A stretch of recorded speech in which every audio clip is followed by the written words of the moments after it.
And then I did this, and like 6 people watched it. And then I put up all the clips online, and the clips across all my socials did 500,000 views in a week. And I was like, that's a lot of views for me. I'm going to keep doing the show.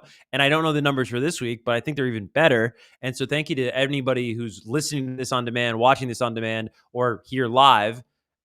Thanks for watching all these clips, because they're doing really well. And I love talking about this stuff. I could talk about this stuff with you for hours. Clearly I do. Our shows are averaging 3.5 hours in runtime. And I think this week will be the week. And you can let me know in the live chat if you're with us live. Let me know if you would also like this as a podcast, because I think all I have to do is I'll just clip the audio. I can edit out all the pauses and the breaks and things like that.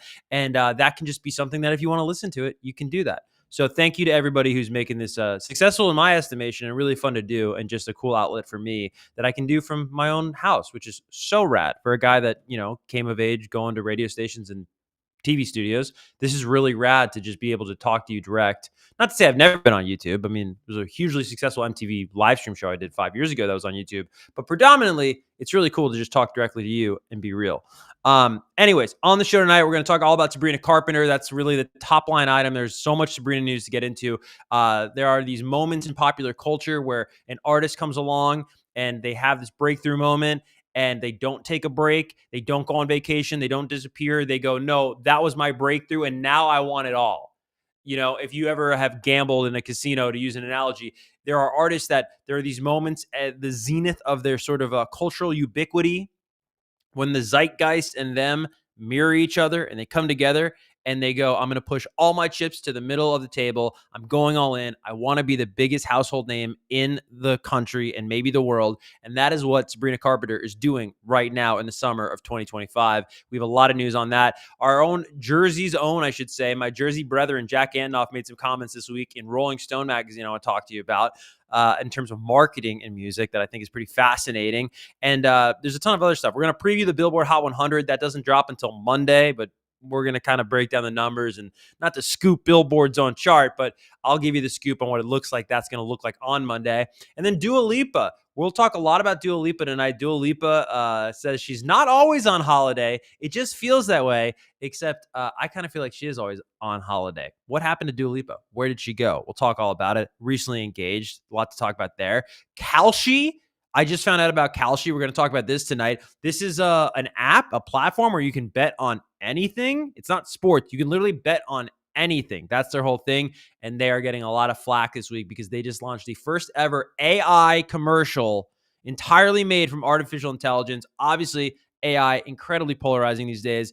And so everyone's really mad at Kalshi. So if you just learned what Kalshi was like I did, and you also are learning about AI, that should be interesting to talk about. On the back of that, we'll talk about Timbaland is starting an AI label. Timbaland, who worked with Aaliyah back in the day, if you remember her, Missy Elliott, really a pioneering architect of sound from sort of the Virginia Beach area that Missy Elliott's from, that the Neptunes were from, if you know Pharrell Williams, that Clips are from. Really talented hotbed of people coming out of that area, the Virginia Beach area around that time. Timbaland was at the top of the list, and he's starting an AI label. He's signing AI artists. And then people are already talking about that. Another AI story we got to talk about, Universal and Disney are suing Midjourney. This is a video AI app or mechanism. And then Evanescence, everybody knows Evanescence. They lost their guitars this week due to AI. So we'll talk a lot about AI. Also, the Billboard 200 we will preview. Taylor Swift's 1989 just spent a full decade on the Billboard 200 albums chart. That means that Taylor's album has been there for 10 years. It's been one of the 200 best-selling albums for the past 10 years. And we're going to take a look back at what else was on the chart that first week she was on the chart to kind of timestamp how long 10 years of music is. And we'll dive into that accomplishment, which is very rare. Also, no shade at all to Warped Tour, which is going down in Washington, D.C. this weekend. No shade to Bonnaroo, although I hear Bonnaroo might be getting canceled or something like that. Severe weather going down there in Tennessee. No shade at all to the festivals that are going on this weekend. If you love music festivals, more power to you. But we're also going to talk about how I think they're dead. And I think they're going to be a thing of the past incredibly quick. The world is changing faster than it ever has changed. And I think a lot of these things that you might think would take longer to go away, and maybe historically they did, they're going to go away much, much faster. I don't mean that in a scary way. I just mean that with AI, with a lot of these trends, and with the fact that the Weeknd outdrew Governor's Ball in New York last week because he had a stadium show. That's a big turning point we'll talk about. Also, for all the MGK haters, Bob Dylan, one of the greatest to ever do it, is now co-signing MGK, narrated his album trailer. We'll dive into that story. 106 in Park, one of the biggest shows of the 2000s and really the 2010s. I didn't even know how long that show went on. We'll talk about that show. Got a big tribute at the BET Awards this week. Ananda Lewis, a very sad and tragic story. She was an MTV VJ in the 1990s. And very influential on me. I mean, I became an MTV VJ. I am an MTV VJ. I'm probably the last MTV VJ in a lot of ways. And she was definitely one of my earliest memories of that channel and a formative voice of my childhood when it came to music, television, and MTV. She passed away at 52 years young this week. We'll talk all about that and pay tribute to Ananda. Weird Al Yankovic is on the cover of Billboard magazine. And I got a lot to say about Weird Al because I think there's a lot of things that Weird Al used to do as a joke that now artists are doing seriously. And I think there might be a problem there in the world of music. Also, Drake and Kendrick Lamar, this is the story that will not go away. Kendrick Lamar is in Toronto, Drake's hometown, performing these stadium shows, and there's a lot going on. Drake is streaming with Cenat. Drake is also releasing music. We'll talk about what that song is, why that song sounds the way it does. We'll also talk about a 2-minute standing ovation that Kendrick Lamar got in Drake's hometown of Toronto. And what does that mean? What does that mean about Kendrick? What does that mean about Drake? And what does that mean about people in general in 2025? A lot to talk about there. Nirvana Smells Like Teen Spirit just passed 2 billion views. We'll talk about the history of that song. American Idol premiered 23 years ago this week. That one makes me feel old because I remember being a kid coming home from baseball and watching that show, the first couple episodes, and being like, this is lame. And then I remember my grandparents being like, this is just Star Search. And then I remember watching the whole summer. We'll go back. We'll revisit the whole phenomenon that was in case you were too young to watch it or you didn't watch it at the time or you haven't thought about it in 23 years. But that is one of the biggest television shows in American history. And I think it deserves a tribute or at least a dissection or an analysis or a breakdown, whatever you want to call it, in celebration of 23 years ago this week that premiered. Also, for my metalheads, Metallica just celebrated 30 years of their album Load, and they are celebrating with a 245 song long box set. So you got to really love you some Metallica to even want to buy that thing. And you might go, well, I don't really like Metallica. I got a trivia question for you. What was the first ever song in the history of mankind to illegally be downloaded off the internet? I'll give you a hint. It's a song off the album, and we'll talk about that story because I think it's a great one and a very fascinating one, no matter if you're into the music or not. Also, happy 30th birthday to Alanis Morissette's Jagged Little Pill. We'll try to talk about that. And also, it is 30 years to the week of the most expensive music video of all time being released. We'll talk about what video that is, and I will warn you right now, I have watched that video. I have no idea where that money went. That I don't know what was capable in 1995, which is crazy. That's 30 years ago. 1995 is 30 years ago. I don't know what was capable in terms of like money and technology and computers back then, but this is a video you could probably shoot for like less than $10,000, maybe less than $5,000 if you know some people, and it was $7 million in 1995. What video that is, we will talk all about it. But first, I want to talk about the woman of the hour. And this is exciting. I don't know what it is. I just get very excited when an artist steps up to the plate and calls their shot and says, "Yeah, I'm pointing over center field fence and I'm calling a home run right now. I'm calling a home run and this is my swing. And if I miss, everyone's going to see me miss. But if I nail this, then everybody's going to know that I run this music thing." And this happens with men. This happens with women. This happens in every genre of music. It's very exciting to watch. And this summer, that artist is Sabrina Carpenter. So let's bring up this on screen for you guys.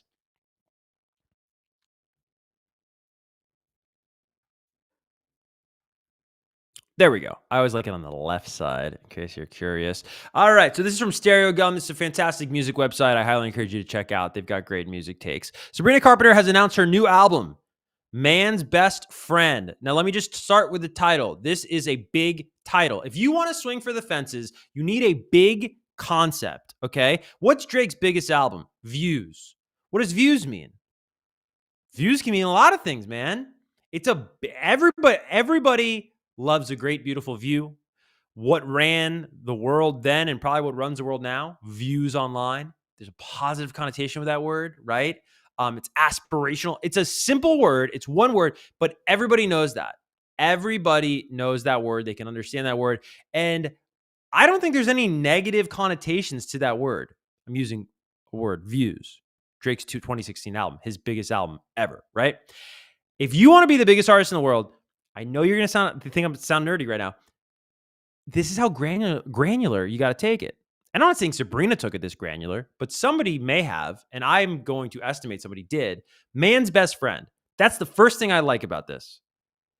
Everybody knows who Man's Best Friend is. Now, of course, probably a double entendre here. She's already leaning into that with the suggestive, I guess you could say. I guess the ladies of The View didn't like the album artwork. I mean, why anyone watches The View is beyond me, and why anyone cares what they say on The View is further beyond I. But they had some thoughts, and she's already leaning into the whole, pet, dog, all fours thing. We'll get to that. But Man's Best Friend, just think about that title. I love that title. Men love that title. Women love that title. You think about dogs. Who doesn't love dogs? You think about your best friend. It's a positive title. And again, you might be going, dude, you're reading way too far into this title. I'm not. Promise you. I'm not. It's a very strong title. Okay. And whatever it means to, it's like songs. Whatever it means to Sabrina, it means to Sabrina. I'm looking at it from a marketing perspective and I'm going, I like this. I like this for where she's at in her career and what this swing is all about. And you'll hear me say that a lot because this is the swing. This is the Sabrina Carpenter swing. Summer 2025, we are taking Sabrina Carpenter. Her team is taking Sabrina Carpenter and we're strapping a rocket to her back. And she is going to outer space. And she's going to another level of pop superstardom. Mark my words. All right. So this is the suggestive photo, by the way. She's like on all fours. She's like touching this guy's leg. She put out 2 images when she announced this. One is this photo you're looking at right now. And then the other photo is a dog's chest with like a chain. I'm going to guarantee you that's the album cover. And this is like a promotional photo. I just don't think you're going to like put this in Target, Because if you're going to really swing for the fences, and again, I'll reiterate, I really think she's swinging for the fences this summer. You're going to want, because the album's got to be done, because you're going to want vinyl. There's vinyl of Manchild, for crying out loud. You're going to want vinyl, and then you're going to want physical product a la a Target or who else like carries CDs nowadays? I just always think of Target because Target always does the cool exclusives and whatnot. Does like Forever 21 still do vinyl? Or not Forever 21, Urban Outfitters, do they still do vinyl? Dude, is that still cool, Urban Outfitters? That was the coolest place to shop 10 years ago. At least for me and my crew. I don't think you're going to put a woman on her knees like this on a CD and put it in Walmart or Target or wherever you're going to put these and not get a little opposition. So yeah, I would bet that this is not the album cover. So it says, Sabrina Carpenter is moving quickly. It's only been 14 months since the release of her profile-raising hit Espresso, and only 10 months since she put out the song's Grammy-winning parent album, Short and Sweet. So it hasn't even been a year since that album came out. We'll talk about that. There's some historical precedent for artists that don't wait too long, and they're rewarded for it. The deluxe edition dropped a mere 4 months ago. But last week, ahead of her headlining performance at Primavera Sound, the pop star shared her new single, Manchild, which has turned out to be the lead single from another new LP. I do think that's kind of cool. I love how they did that. I love that we didn't know if this was a throwaway track. We didn't know if this was like a temperature check track. Like, hey, let's see how hot I am right now. If this does well, maybe we'll do more. If it doesn't do well, it was just like a fun little song. in what is a very weak Song of the Summer race. If you want to know what I'm talking about, there's a whole video we did last week. If you're into Song of the Summer races, we break it down. We call the race basically last week. So if you want to know what the Song of the Summer is going to be, if you want to know like the 5 real contenders, go look at that video. It's up on my YouTube right now. Well, actually, don't go right now. Go after you watch this video. But you catch my drift. It says Man's Best Friend, which boasts the suggestive cover art above, will be out August 29th, right before the VMAs. And I'm just saying, one of the big reasons, if you love music, if you love pop culture, why you got to watch this show or watch the clips or follow me on social every week, you get the news first, guys. Okay? You get the future yesterday on this show. Because I told you, I have a hunch, no inside knowledge. I know I work at MTV. I'm just saying, as somebody who studies the game, watches the game, I go, I bet you Sabrina Carpenter is going to have a very big MTV VMA moment. I also said that about Addison Rae, and I stand by that. Addison Rae is going to have the show-stopping moment. Watch that. Mark my words. It's June 13th, as I say that. The show's September 7th. And also on September 7th, that's a week or two. Is that a week or 2 weeks? That's a week and a couple days. Because August 29th is a Friday, and then 12 days later is the VMAs. 10 days later is the VMAs. No, less than that. Whatever. September 7th, the VMAs. Her album comes out August 29th, almost exactly a year after Short and Sweet's release. It has 12 songs, the first of which is Manchild, which she worked with Jack Antonoff, which we'll talk about Jack Antonoff. He was in the Rolling Stone cover story. We'll talk about that. There's a lot of Sabrina news, I'm warning you. And that's all we know about the album thus far, but we're certainly interested in learning more. So this is the other photo that I was trying to tell you guys about, if I can bring this up. Can you still see this? Oh, no. You can't see that. Whatever. This is the photo. I'm going to guarantee you that is the album cover. For the physicals, this is the album cover. Just a hunch. And here's some guy named Charles saying, every time I hear people getting worked up about Sabrina Carpenter, I imagine the mayor of a small town declaring, I say we let the diminutive pervert play her music. And then everyone cheers. And there's a big dance number and then the credits roll. All right. See, that's why I love Stereo again. I'm like, oh, all right. That's awesome. Very cool. You can pre-order it now. But a lot of news has broke since that article. And I'm going to get into that now because we know a little bit more than just the fact that it has 12 songs. Another thing we know is that, and this kind of goes in line with what we were talking about with Sabrina, is she is really unique in this line she toes between traditional pop star and then this new age idea that I think is kind of unprecedented. And she's sort of vulgar in a really fun way. So look at this. 12 tracks. Pop Crave pointed this out. 1, 2, 3, 4, 5, 6, 7, 8, 9. 9 of the 12 tracks are explicit. Now, again, it's been a long time since Britney Spears and Christina Aguilera or people of that ilk, right? That sort of 21st century pop star archetype, right?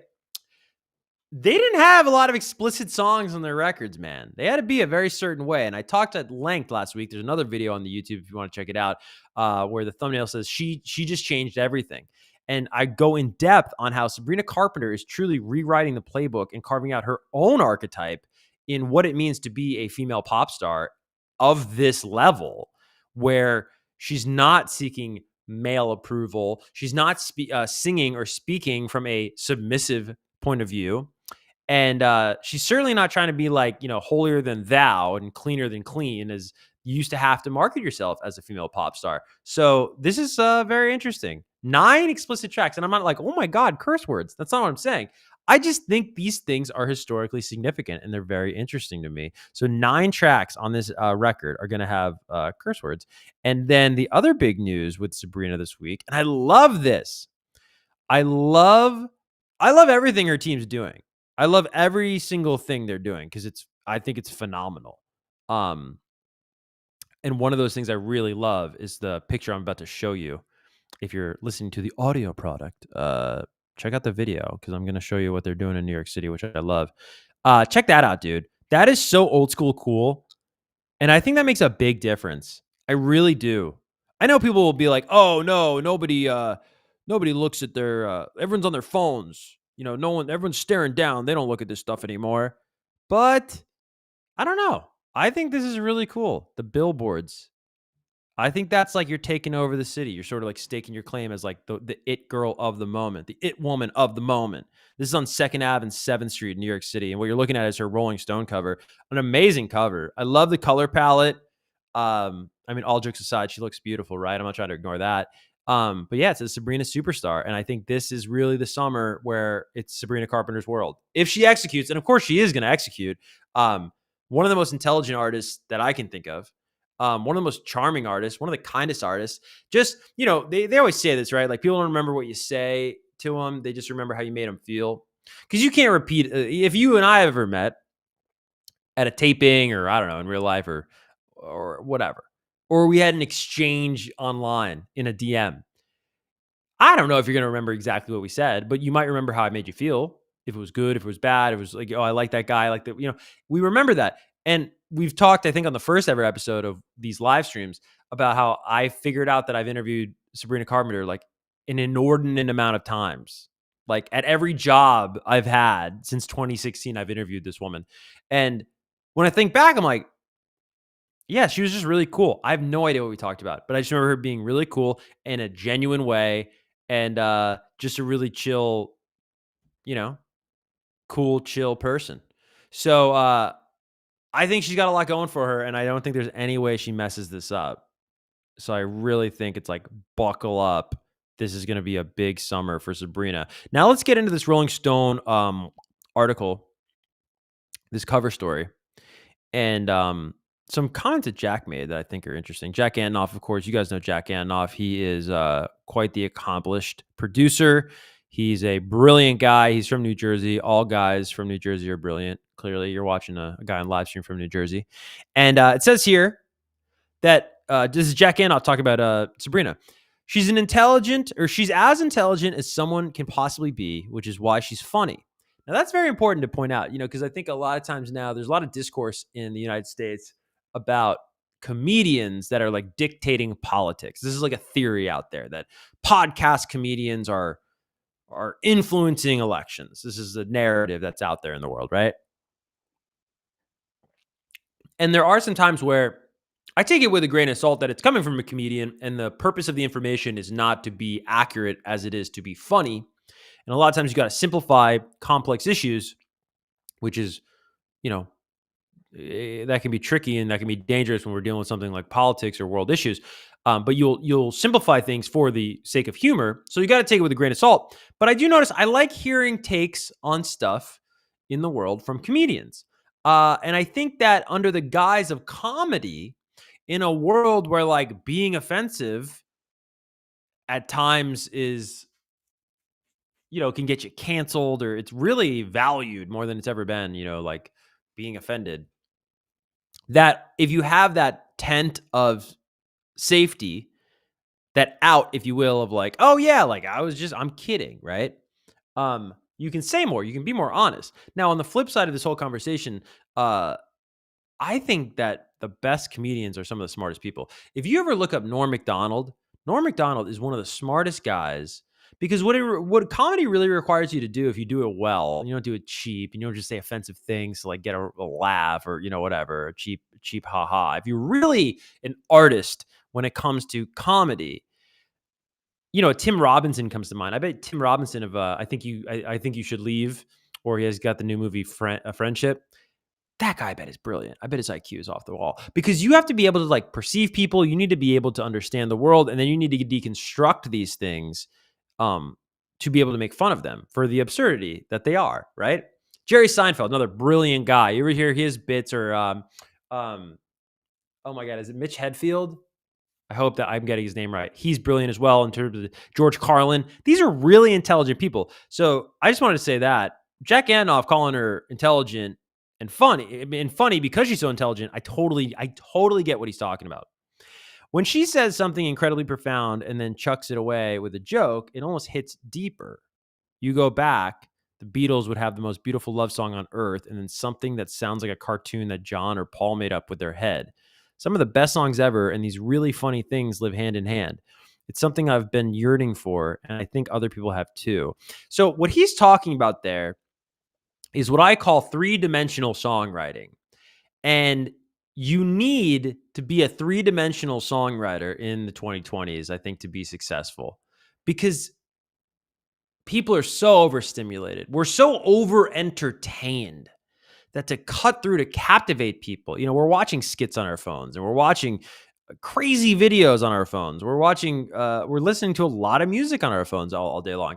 And we're reading a lot of insane news, and people are saying insane things, that you need to be a three-dimensional storyteller in these songs.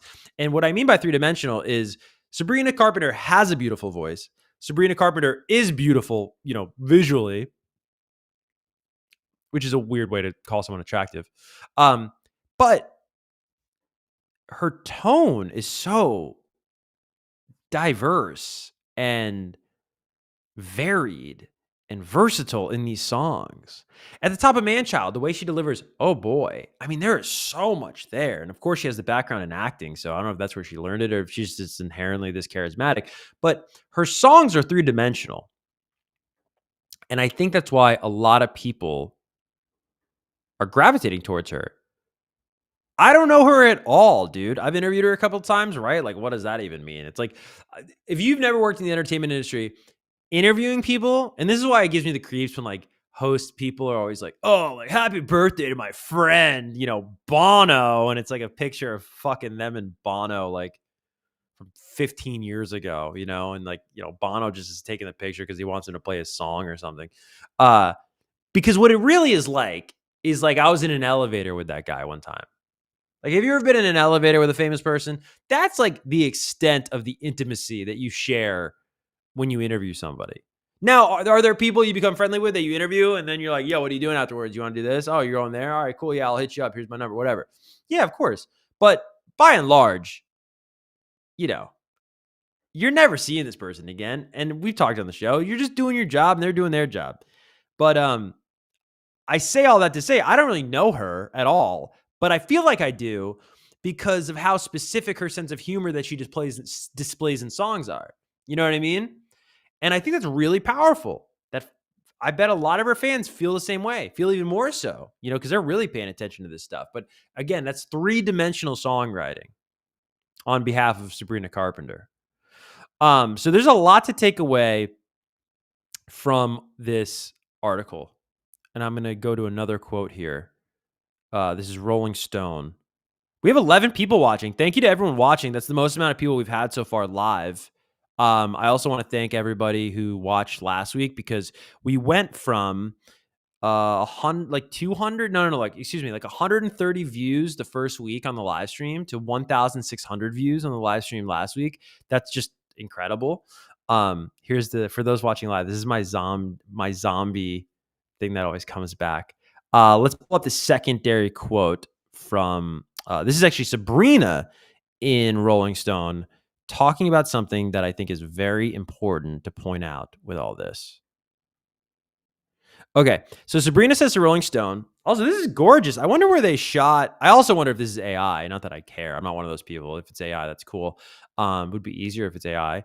But I wonder where they shot this whole deal for Rolling Stone. Now, she says, if I really wanted to, I could have stretched out short and sweet much, much longer. But I'm at the point in my life where I'm like, wait a second, there's no rules. If I'm inspired to write and make something new, I would rather do that.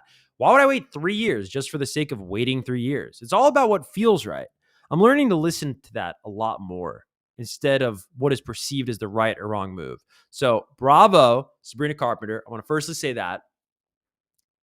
I did a little video last week about songwriting and like Pink Pantheress, and she catches a lot of flack because she thinks like songs don't have to be longer than like 90 seconds and just like give me the hook, give me a verse, and that's it, whatever.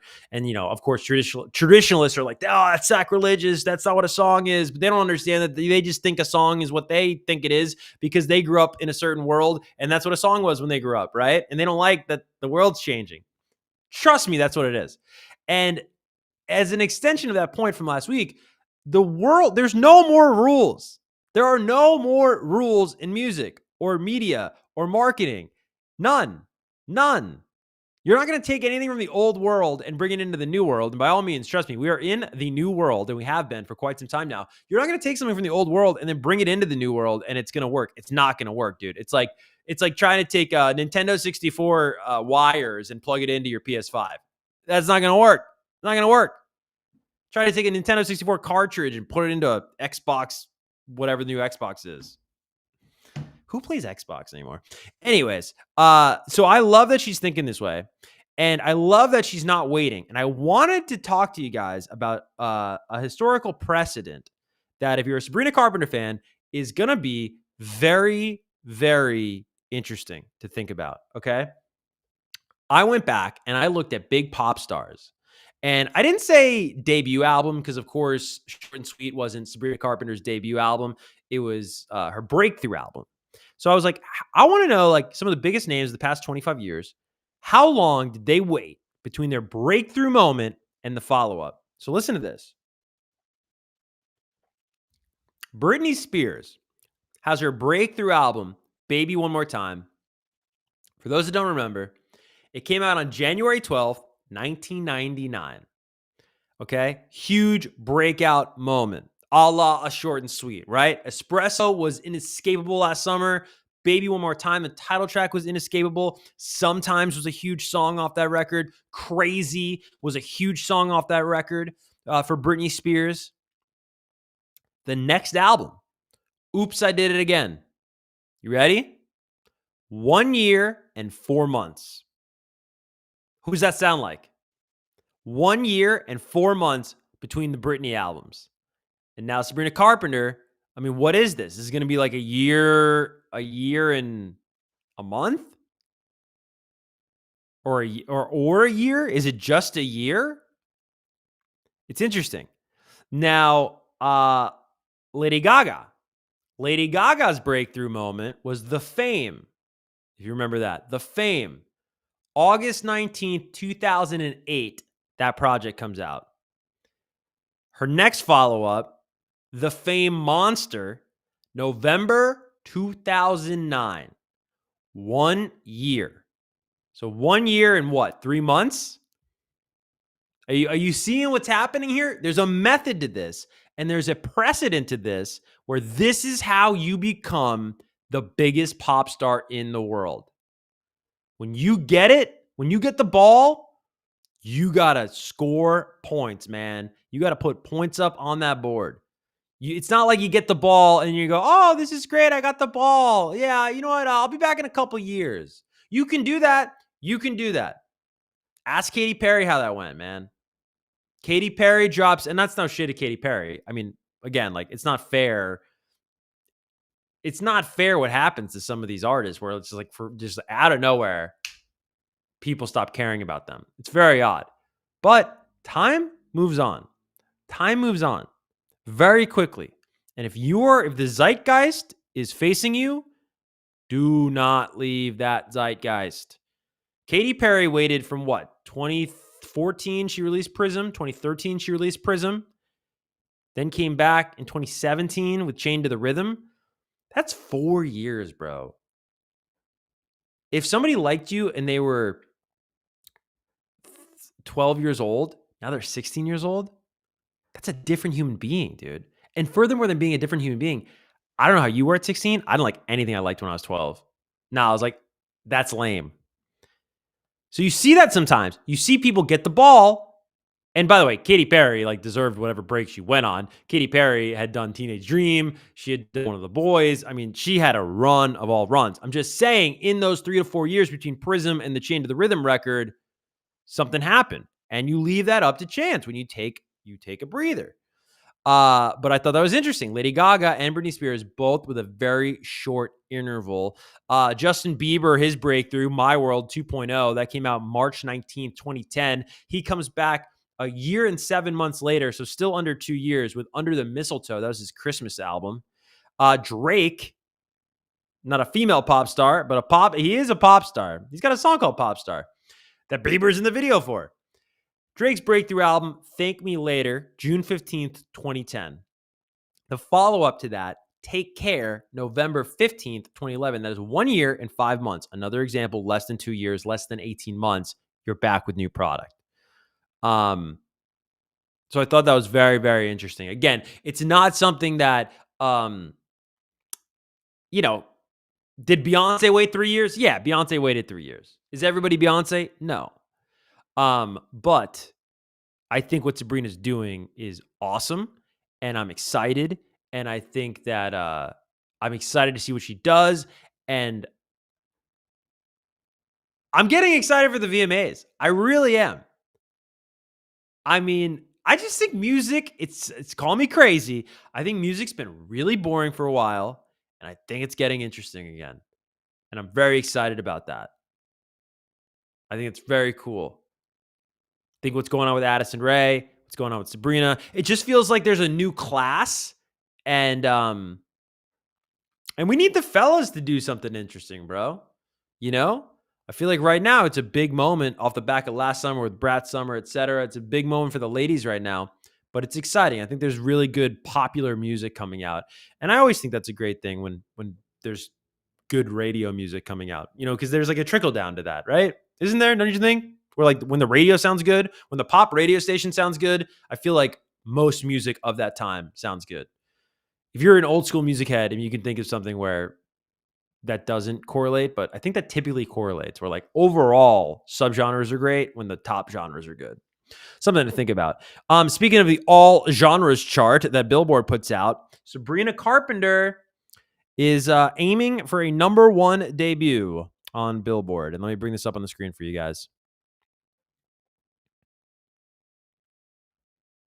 All right, so Billboard put out this article. Excuse me. There we go. And the title says, will Sabrina Carpenter's Manchild take Alex Warren's Ordinary out of the number 1 spot? Spoiler alert, it is Friday, June 13th. I'm going to tell you right now, Sabrina Carpenter Manchild will be the number 1 song on the Billboard Hot 100 when it's announced on Monday. And I'll tell you why. It's already number 1 on the UK chart, which very, very, very rarely is different than the US chart. If you ever want to peek ahead, check out the UK chart. It comes out on Fridays. So she's number 1 in the UK. She already dethroned Alex Warren's Ordinary over there. And I'm telling you right now, she's going to do the same thing on Monday. So you can wait till Monday. And maybe you're watching this video on my YouTube on Monday. Hello, how are you? But we're talking about this on Friday night. She's going to have the number 1 song in the country. But let's see what Billboard's saying, okay? Will Sabrina Carpenter's Manchild take Alex Warren's Ordinary out of the number 1 spot? Okay. When Ordinary was revealed as the number 1 single on the Billboard Hot 100 a couple years ago, rocketing past all 3 a couple weeks ago, rocketing past all 3 Morgan Wallen songs that had moved above it in the top 3 the week before, it looked like it might have a relatively clear path to rule the chart for a long time. Then last Tuesday, an announcement came that made it clear its competition would soon be stiffer than expected. Is that an innuendo? Sabrina Carpenter, one of the decade's biggest breakout pop stars, would be returning with a brand new single. Manchild, written and produced by Carpenter, along with the Dream Team behind her first Hot 100 number 1. Please, please, please. Okay. This is all great. Let's get to some brass tacks here. Okay. So Andrew Unterberger, one of the best writers of all time. I mean that. I've always loved reading Andrew's stuff, even back when I worked at Billboard. Wrote this article, and he says, okay, the song, packed with the hooks and humor that elevated Carpenter to superstar status during her short and sweet era, also came with an at times literally explosive new video, seemingly custom designed for screen grab memes. That's the name of the game now. It got off to a similarly incendiary start. I love the big words, Andrew. Very smart man. On streaming, bowing atop the Spotify Daily Top Songs USA chart with about twice the streams of the number 2 song, dude. 2x the streams of the number 2 song on Spotify. Now, those streaming numbers fell significantly over the weekend, but have rebounded slightly over the week, and now look to portend a very strong showing for Manchild on DSPs. Now, whether it will be enough to help the song capture the Hot 100's top spot is another matter, particularly as it gets started on radio, where it's off to a solid start, even threatening a radio song's chart debut in its first week. It's going to be on the radio songs chart. There is not a pop station in the world. And by the way, you know who runs pop is iHeartRadio. iHeartRadio has the most pop real estate out of anybody, has the most real estate out of anybody, and they love Sabrina Carpenter. The programmers at iHeartRadio love Sabrina Carpenter, as they should, because I bet she tests out the wazoo. If you don't know what test means, it's like, radio now, and especially iHeartRadio, they test less, and it's more about streaming data than anything else. And you won't even believe how sophisticated their technology is over there at iHeartRadio. Ooh, it's like for nerds like me that love data and love numbers and then also love music, it is like so cool to look at what they have. But anyways, they love her because she makes amazing music, and you never get sick of hearing a Sabrina Carpenter song. And that's the name of the game in the radio. Business. So anyways, it's going to get off to a strong start. Obviously lags behind Carpenter's enduring 2024 hits Espresso and Taste. Well, yeah, which still have a fairly considerable presence on the airwaves. See, this is the funny thing. We talked last week about T-Pain in the 2000s. There was a real issue where T-Pain, you can't play the same artist all the time. So you have to separate these songs. And so the weird conundrum that Sabrina Carpenter's label is going to be in with the radio stations is like, and they'll work it out, obviously. I'm not saying there's an issue, but it's like, how do you stop playing the Espresso and the Taste songs, right? And the Please, Please, Please and Bedchem and make room for Manchild? There's so many Sabrina Carpenter hits. And that's, again, it goes back to this is her swing to become a superstar. She's going to suffocate the game, dog. She's going to suffocate the game. And that's what all the great people do. That's how when you think back to 2004 or 2005, you're like 50 Cent, right? Or you think back to like 2008, 2009, you're like T-Pain, right? 2010, 2011, Lady Gaga. We can go down the list, man. You know what I mean? Of like people who really grabbed that brass ring, if you will, you know? Anyways, it will help Manchild that the song is selling fairly well, having spent most of the past 4 days in the top 5 of iTunes real-time chart. That's going to be huge. That has weighted quite a bit in this algorithm. It even returned to number 1 following the Tuesday discounting of the song to 69 cents, which along with a vinyl single, there's a physical copy. This is the perfect equation for a number 1 debut.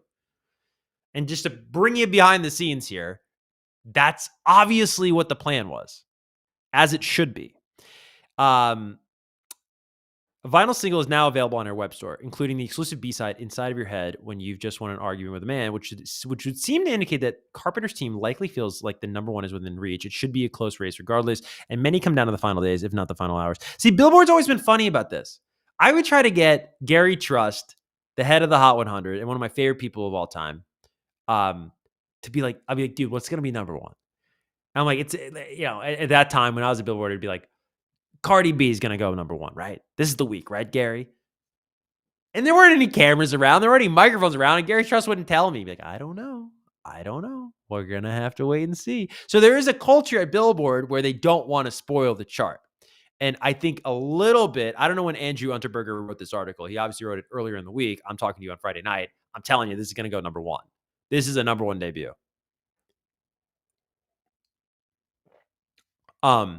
They're kind of doing the same thing. Now, the number 1 song right now, in case you want like sort of the dynamic here, is Alex Warren's Ordinary.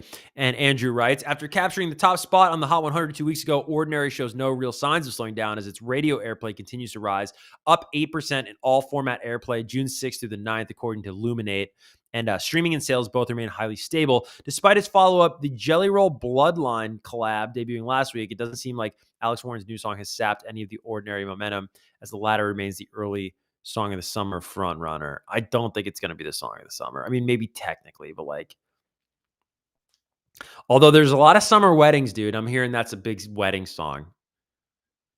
So even if Manchild does manage to topple it on to next week's chart, Ordinary has the consistent cross-platform success to challenge for the top spot for many weeks still to come, and could take back over from Carpenter's latest almost immediately once the first week's streaming and sales numbers from the latter inevitably recede in week 2. Well, yeah, but who cares? No one cares about that. It's not about like multi-week number 1s anymore. You just want the number 1. You just want the number 1. And then you can always say I had the number 1. And yeah, this is what they want. They want Sabrina on the cover of Rolling Stone magazine with the number 1 song. And you know what else? We haven't even gotten to this. She's in, is it Versace? She's in a Versace ad this week. I'm trying to look for it in the show notes. But yeah, I mean, come on, man. You know what I mean? I'm pretty sure she has a physical vinyl. Digital song sales are very strong. You know, iHeartRadio and Sirius. I mean, SiriusXM is actually, I don't know if you know this, is actually less powerful than iHeartRadio in terms of the charts. I would argue more people probably listen to SiriusXM, but I could be wrong because of iHeart's scale is probably ridiculous. It might trump SiriusXM's reach. But I've been told that the SiriusXM, it only counts as like one station. Like when I was nationally syndicated and I played a song, you got like 17 spins because I was on 17 cities. So like, you know, on my show, if we had played your song a couple times, like, dude, you're rocking and rolling there up the chart. Whereas Sirius is national, but I've been told it only counts as one station. But it's gonna do well there, trust me. No matter what radio station company owns the station, this is gonna get played there. And then the streaming numbers are strong too. We're talking about double over the last weekend in the tracking week of the number 2 song on streaming in the US on Spotify. Sabrina Carpenter's going number 1. And then this Morgan Wallen song that I still have never heard of. Speaking of songs still going on radio, both of Morgan's top performing songs in the Hot 100 are also continuing to make their presence increasingly felt on the radio. Country radio single Just in Case climbs 38-37. Is pop radio playing What I Want?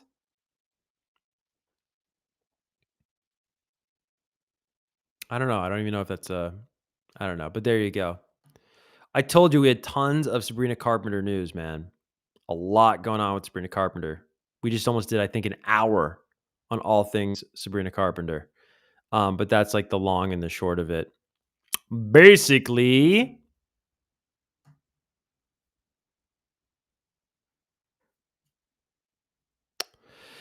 now we got to talk about another pop star, Dua Lipa.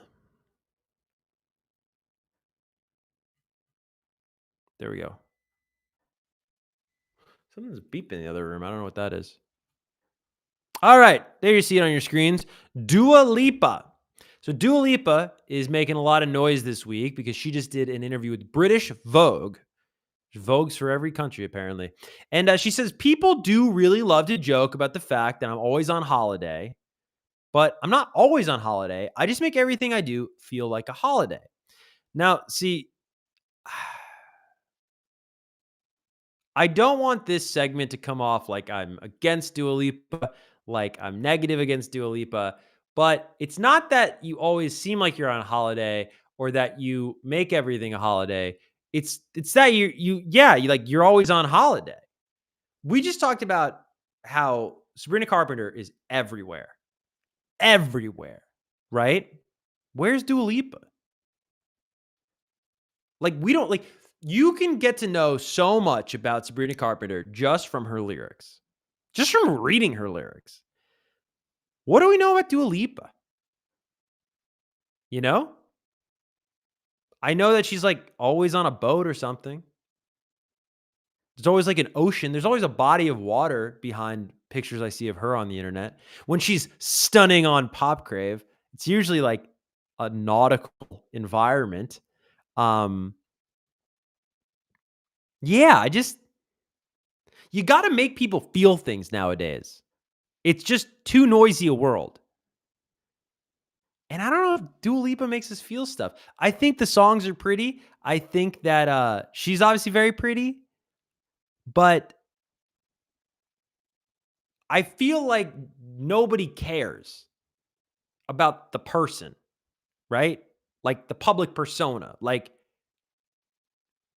what's her sense of humor? What is she into? What is she not into? What is she passionate about? What does she stand for? Where does she come from? I don't know if most people know any of the answers to those when it comes to Dua Lipa.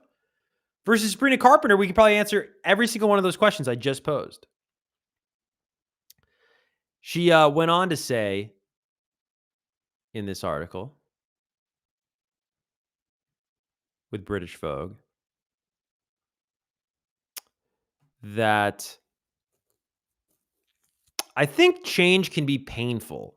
So she's saying that she doesn't think she's ever truly been heartbroken. Okay. So the reason I'm pulling this up is I think we're getting closer and closer to the mystery. Like I'm trying to pin it down. It's starting with this feeling of like we don't know her, right? That's the initial hunch with Dua Lipa and why she's not connecting in a more meaningful way. But now with this next iteration of a quote, we're going to get closer to the crux of this. So Dua Lipa tells British Vogue that she doesn't think she's ever been truly heartbroken. Right? Now, there's a type of person that says this. And you might know someone like this. I know a lot of people like this. And they think that's like a sign of strength. They think when they say that, I don't know, I guess I've never really been heartbroken, right? They think it's like a positive. They think it's like, yeah, like look how lucky I'm so fortunate, Knock on wood, never been heartbroken. But what it really is it's a fear. That's a fearful person. And it's a person that doesn't take risks. And it's a person that never puts themselves out there enough to be heartbroken. And I've been guilty of this too. Very guilty of this. Where you're having success, but you're not really risking anything. And so maybe people are like commending you on stuff, but you're like, man, this is so easy for me. Or, you're not really like I do this show every week, right? And I love it. I love talking to you, whether, you're watching this on a YouTube video or you're watching this live. But I love talking about this stuff and I love sharing it with you and I love seeing people's responses and I love watching it grow. But for a long time, I wouldn't do a lot of social media because I would do it sometimes and it would get like 200 views. And I'd be like, I don't want to do it. Like, I'm gonna spend 2 hours to get 200 views, man. Screw that. I had the TV job and the radio job and all the other jobs in between. And I feel like I kind of hid behind those jobs in a lot of ways because the reason I didn't want to do the content is because I was afraid it wouldn't do well. Right? And so what happens is your life just gets more dull. And if you think about the most exciting moments of your life, the moments that like, if you have a good story and you want to share it or you go around the room or, oh, I got a good one. The ones you go to are where you risked something. You went across the bar and talked to the girl. You ran away from the cops. You spoke up against the bully. You were heroic in some way, shape, or form, right? When you think about if your life was a movie, the scenes of that movie, every one of those moments in your life that you would deem worthy of a scene in your life's movie, you risked something. And so when I hear her say she's never truly been heartbroken, to me, you've never really put yourself out there. She says, quote, I think change can be painful. Yeah, bro. Yeah. I think rain can be wet. Right? Like I think grass can be green. Yeah, change can be painful. Yes. But I seem to pick myself up pretty quickly. Again, it's like this idea of strength, and I know what she's going for here, but it's like it's okay to get devastated by stuff. You should. You should. You should absolutely feel deep, guttural, awful, bleak, can't go on, don't want to get out of bed pain while you're on this planet. Because A, that's going to make the joy even better.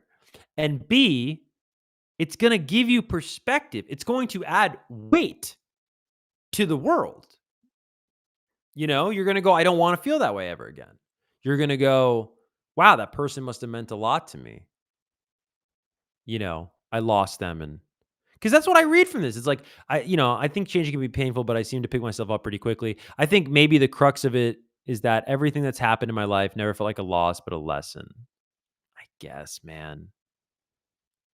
But there are losses in your life, man. and you can turn them into a lesson. And I'm not saying be like, oh, just be sad all the time, but like there is a balance to life. There's an inherent balance to our universe. And the deeper you love something, when you lose that thing, the longer and the deeper the pain will be. I had a dog named Banjo. That was my entire life. My entire life. He was like my son. I loved him. It was him and I, uh, thick and thin. I got him when I was in high school, and he just not randomly passed away, but he had some stuff going on, some tumors that I guess just exploded one day. And long story short, like within a couple hours, he was gone. And that was the worst day of my life. It's the worst day of my life because of how amazing the love and powerful the love was. You're not going to have this really powerful, deep love in your life and then not have powerful, deep pain when you lose that person. You're just not. So I don't know. I say that we have more to say about Dua Lipa, but if any of that is speaking to you, or if you're in a rut right now, embrace the rut. Embrace it. Or embrace the joy and know that another rut is coming eventually, right? So enjoy the rut, the joy now. Excuse me. I was walking around recently, and it's always sunny where I live, and it was gray. And I'll sound like a loser because it'll sound so corny, but I was walking around and it was really gray, and I'm like, man, I just love that it's gray today. I'm gonna really like try to take in this gray day because we don't get too many gray days. Sometimes a gray day is cozy. So just some thoughts.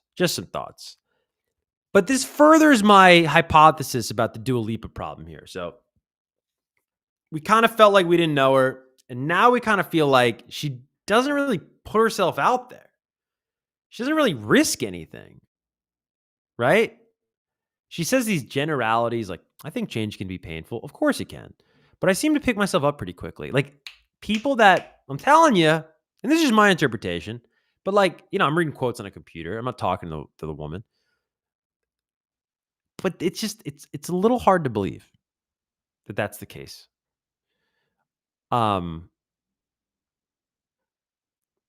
I want to play you this clip that from a fantastic podcast that if you remotely enjoy me, you'll love these guys. I mean, these guys are brilliant. They're from the New York Times. And the podcast is called Popcast. And so we've been penalized on the show before that that we can't play music. But I think we can play social media clips, right? I mean, what the hell? Why not? So let's play this because this really gets at the heart of what I am talking about. Check this out. This is the New York Times. 1 second. Or did she? They're doing a really good job arguing that, in fact, this is Dua Lipa's best performing album.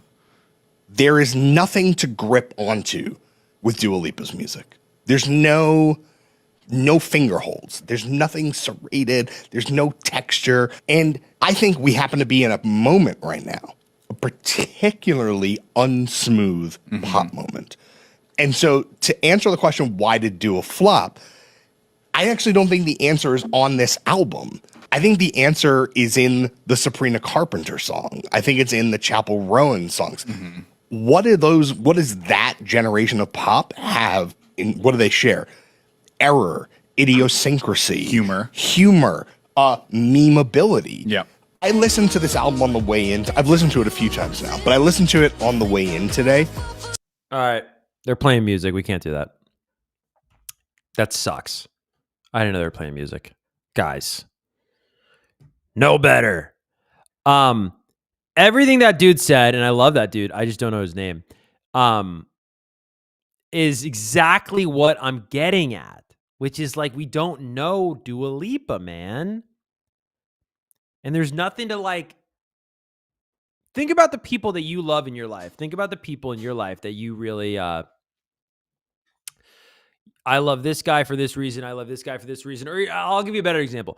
Like think about when you see a meme, right? When you see a meme on the internet, you don't send it to all your friends, right? You send it to a specific friend. But then a different meme you'll send to a different friend. Oh, so-and-so will love this.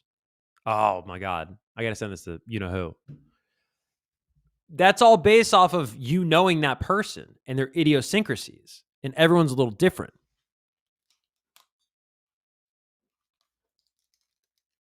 Sorry, that was killing me. And I think with Dua Lipa, it's like, I don't know what memes we would send her. You know, to use an analogy.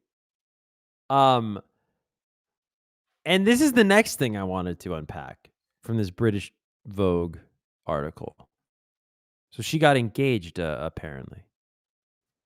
But there's something she said about it where I'm like, it's kind of the same thing we're dealing with here. Look at this. So Dua Lipa reveals that she and Callum Turner were reading the same book when they met in an unexpected encounter. Okay, before I read the quote, there's no way this happened. There's just no way. There's no way. There are so many books in the world. This is something that happens in a movie, dude, with Mark Ruffalo. Like Mark Ruffalo's reading a book and then like Jennifer Garner walks by or like Dakota Johnson walks by and then, oh, are you reading that book? Oh, I'm reading that book too. Oh, it's, I gave up on love. Me too. Oh, it's one more roll of the dice. This is like every romantic comedy from 2006. So anyway, she goes, all of a sudden, Callum shows up. And I thought, oh, it's that really hot guy from the River Cafe. He asked what I was reading, and we both just happened to be reading the same book. Okay. They're both reading this book, Hernan Diaz's Trust. This book just come out. Let's see. What is this book all about? Okay, it was published in 2022. What is the book about? It's a 2022 novel written by Hernan Diaz. The novel was published. The novel is a metafictional, fragmentary look at a secretive financier and his wife. Okay. Not for me, but whatever. Oh, she did an interview with this guy. She like really likes this book. Okay. My point is this. I don't know if this isn't true or not. It might be very well true, right? But it's not believable. Okay? Like if I actually wrestled an alligator today, that may have happened, but it's not believable. You're not going to believe me. And I think when we find things to be unbelievable, we lose interest in them. And I think it's unbelievable. It's not believable that you can't have your heart broken or you've never had your heart broken. It's not relatable. It's not believable. It's not relatable that like you were reading a book and then this guy who's like really handsome and perfect and he's reading the book and like you're reading the same book and then, oh my God, and then you're going to get married. It's not relatable or believable, right? And I think that to tie it all the way back, Sabrina Carpenter's Manchild is like so believable and so relatable. And I just feel like that's the era of music that we're in right now, where to cut through the noise, it's not about seeming perfect. We mentioned some legacy names before, like Britney and Christina and Beyonce. That era was all about perfection, right? No cuss words, no blemishes, perfect, right? And I just feel like we have a believability problem when it comes to Dua Lipa. And Sabrina Carpenter is believable. By the way, I'm not trying to compare two women here or like pit women against each other. I'm just, they would be considered the same genre, right? But I really believe, I really believe Sabrina Carpenter deals with man children. And I believe she's funny and I believe she's intelligent and I believe she's real as she comes across. But with Dua Lipa, it's like, I just don't believe the book thing. I'm not saying it didn't happen. I'm not calling her a liar. I'm just saying like, really? I don't know. That's never happened to me. That's never happened to anybody I know. So it's almost like you ever be in a conversation with somebody and you're just like, I don't know what to say to that. Like I have nothing in my life that relates to what you just said. It's kind of how I feel. But the article is kind of all over the place too. I wanted to show you this too. So we're talking about like she's engaged and there's all this stuff, right? And then like Patti Smith gets involved in this article somehow. Look at this. And I don't know what Patti Smith has to do with Dua Lipa or British Vogue. But Patti Smith goes, she's fun-loving. She cares about people. That's in parallel to having a real thirst for knowledge. She's fighting to seek protection from AI. So oh God. I don't know anything about Dua Lipa, but now we know that she's anti-AI. That's like the first thing we're going to learn about Dua Lipa, which is something that affects all of us. Bro, one thing about old people hate AI, bro. Old people do not like AI at all. She's not afraid to speak out for displaced people. She's very independent. I truly feel like this reads like Patti Smith was like reaching into a bag of compliments and just going, she's a good person. She's independent. She cares about animals. She does her chores. She looks both ways before crossing the road. She goes to church on Sundays. Doesn't it kind of read like that? I'm just having fun. She's not afraid to speak out for displaced people. She's very independent. She's interested in many cultural topics. She really takes a hold of being alive. What does that mean? It's exciting to watch someone continue to grow. Yes, I would agree with that. It is Patti Smith. And Patti Smith's fantastic. And so is Dua Lipa, honestly. I love her songs. I'm not saying the songs aren't good. I'm not saying Dua Lipa isn't great. I'm saying that why is she not connecting? And why are other people connecting? And that is typically what I am more interested in, is the why of the world. Not like the who and the what and the them versus them or whose side do you want. It's just like, why is that happening? I think that's pretty interesting. So Dua Lipa on the record as being anti-AI. So I would imagine that Dua Lipa would not like what I'm about to show you, which is the first ever fully AI generated commercial. Take a look at this. I'm not going to play the audio because I don't want them to come after me. And I hope they don't come after me for a commercial. Can you guys see this? Can you see it if I blow it up? All right, this is even better. All right, check this out. This is all AI, which is just crazy to look at this. Obviously, you see some stuff there. Like you see a little stuff there. Her eyes are a little weird, right? But I mean, my God. I look at this and I go, man, the dimensions are crazy. That's I think how our eyes work. That's how we can be tricked. Is like the depth of the arena is perfect. You know what else is going to be crazy? I'm just thinking about this. I don't know why this isn't talked about more. Video games are going to be fucking insane. They're going to be crazy. Because this is what video games are going to be this realistic. If we can auto-generate this, like, of course in 5 years, this is what video games are going to look like. So anyways, we'll explain what Kalshi is. I hope I'm saying that right. But this is a commercial. And we can't play the audio. So just watch this. This is all AI. Keep in mind, this is all artificial intelligence. Nothing you're about to see is real.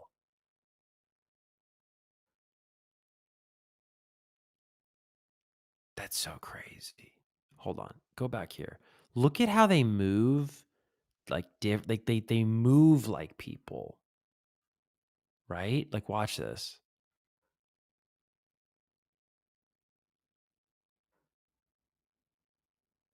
Look at like how the light hits their faces. I'm going to try to do this again. Hold on, guys. Oops. There we go. Everyone's moving different. I mean, some look faker than others. But the lighting is crazy, bro.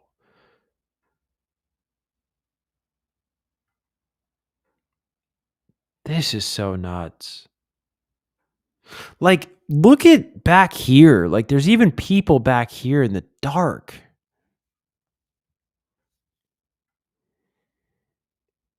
I mean, how long until video games look like this? That's what's going to be nuts. And then how long until VR looks like this? And then it's just like you're just living in VR. Isn't that crazy?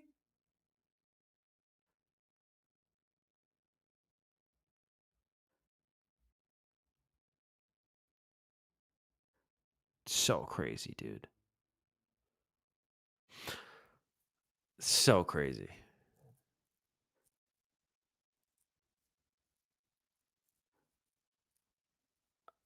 And I don't like to be like, I don't want to sound so pessimistic, right? But like, doesn't this just feel like the end of the world? That like there's some app where you just bet on stuff. Like, how many hurricanes are there going to be this year? Like, look at the examples they provide. Can I go back here? Okay. So look at the examples. They say, okay, OKC wins championship. So that's sports. Indiana wins championship. That's sports. That's kind of, sports betting it's been around forever. But look at this. Egg prices will go up this month. You could bet on that on Kalshi. That's the first example. Above 3 hurricanes this year. Second example.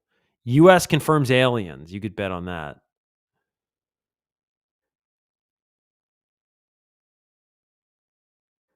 So crazy, man.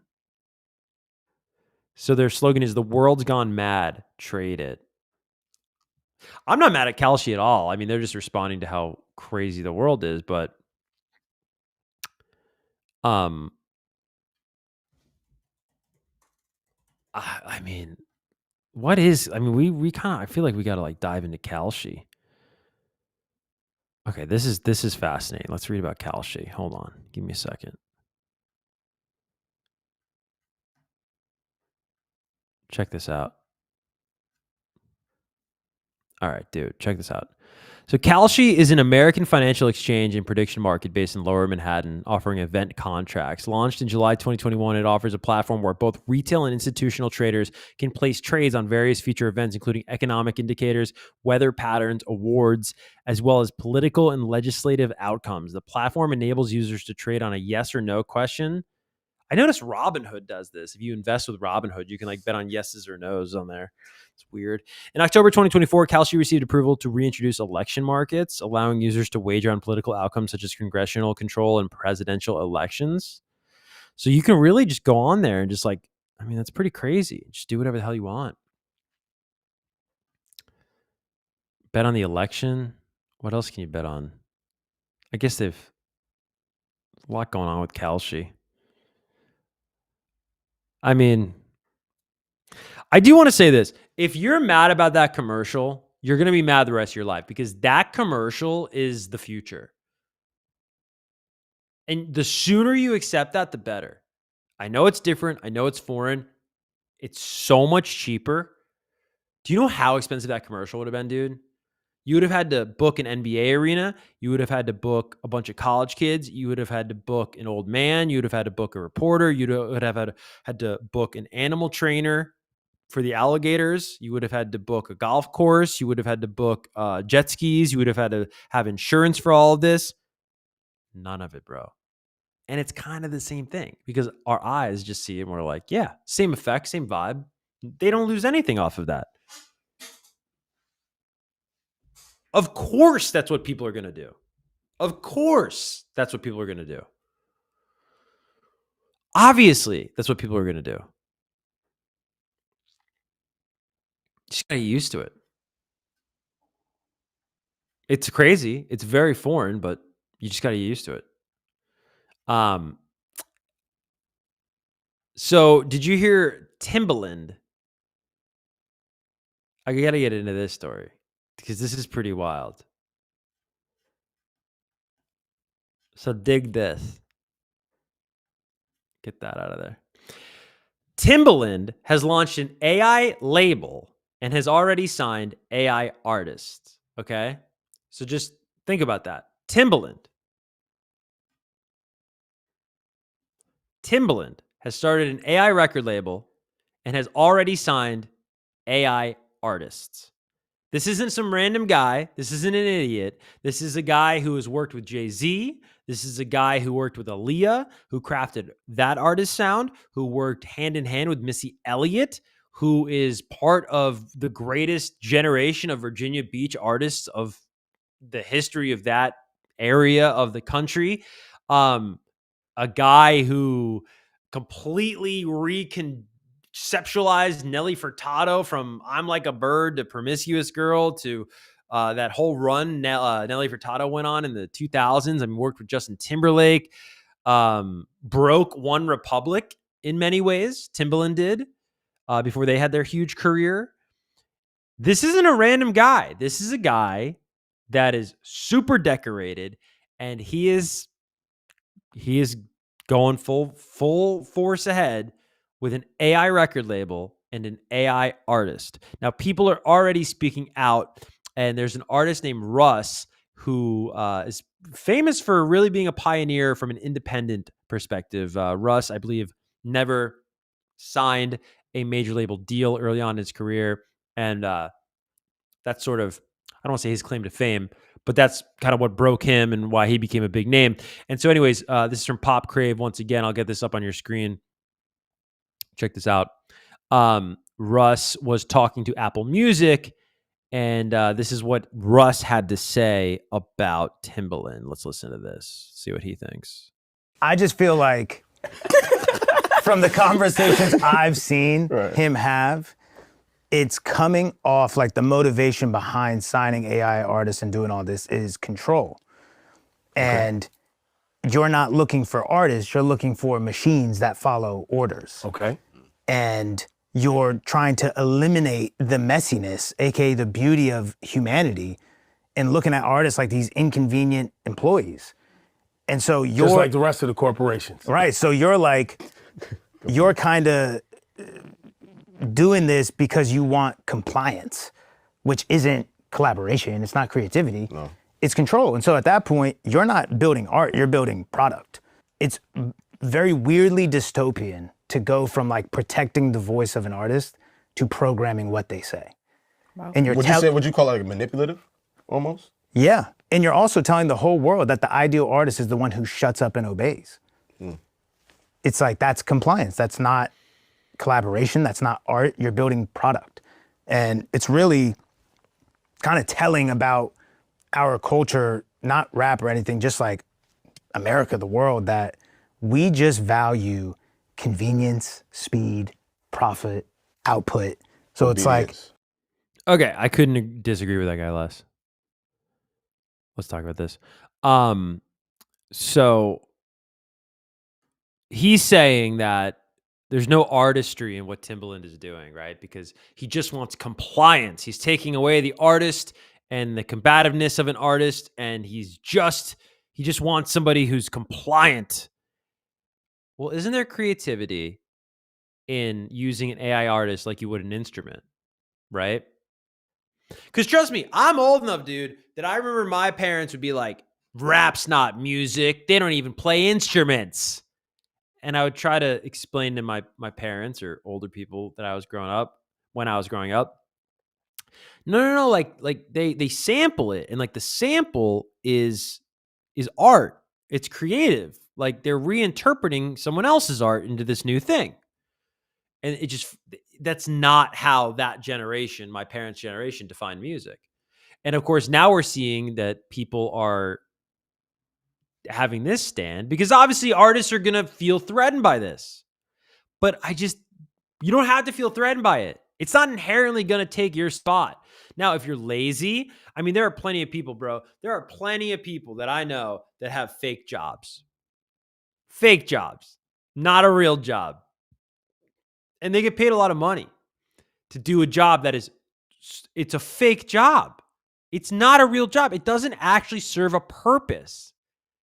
It certainly doesn't make a difference to the bottom line of the company the person works for. And eventually that person will be replaced by AI. But those are the types of jobs that are going to initially get replaced by AI, are the fake jobs. The jobs where it's like, what do you do? Have you ever seen Office Space? What would you say you do? It is you do here, right? It's a great movie. Mike Judge is a genius. There's creativity in any artful pursuit. If Timbaland wants a specific voice or a specific feeling, and he can't get that from the 5 to 10 vocalists that he has flown into his studio, he's not hitting it. He's not getting it, right? He's not capturing that magic. Why should he not be able to invent that voice? Now, the weird thing is like signing AI artists. I don't understand how that works. Like, what rights does AI have? I mean, that might be a whole bag of worms. We're not even prepared to talk about that, man. Like, at what point, if the intelligence gets advanced enough, do you have to say, well, it should have rights? You know? Because if these things, let's say AI becomes smarter than humans, and let's say that becomes something that we all accept. Like, well, yeah, like we're human. Like, we're not perfect. Like, what do you want me to, like, what do you think? I'm a robot? What do you think? I'm AI? If you want, hey, if you, like, in 30 years, are couples going to fight and be like, oh, if you wanted somebody perfect, why don't you marry a robot? Or why don't you go date a robot if you want someone to be perfect? Let's say there's a sort of a precedent like that in the world once these get to scale and they're very advanced. Well, then how can you deny it rights if we have rights? Because if you think about it, like, we have rights, but like dogs don't have rights, or like animals don't have rights. Well, they have rights, but you know what I mean. They don't like dogs can't vote, dude. Is what I'm trying to get at. So how, if this thing is smarter than us, how can we say it shouldn't have rights? I'm telling you. I mean, right now, you answer that question in 2025, you're going to go, Kev, because it's an effing robot, you weirdo. But I'm saying, how are you going to answer that question in 30 years? It's going to be interesting. But right now, I don't know what it means to sign an AI artist. It just sounds like you invented an artist, and that's cool too. But I just think it's very short-sighted from Russ there that this isn't creative at all. And this is like anti-creativity. It's like,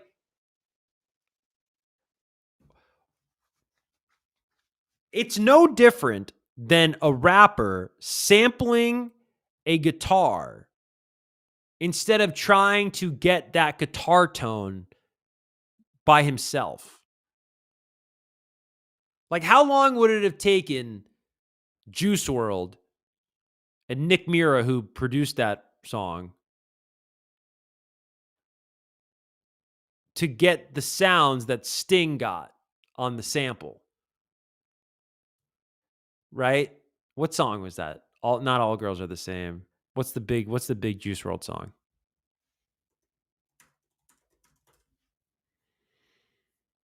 What is it?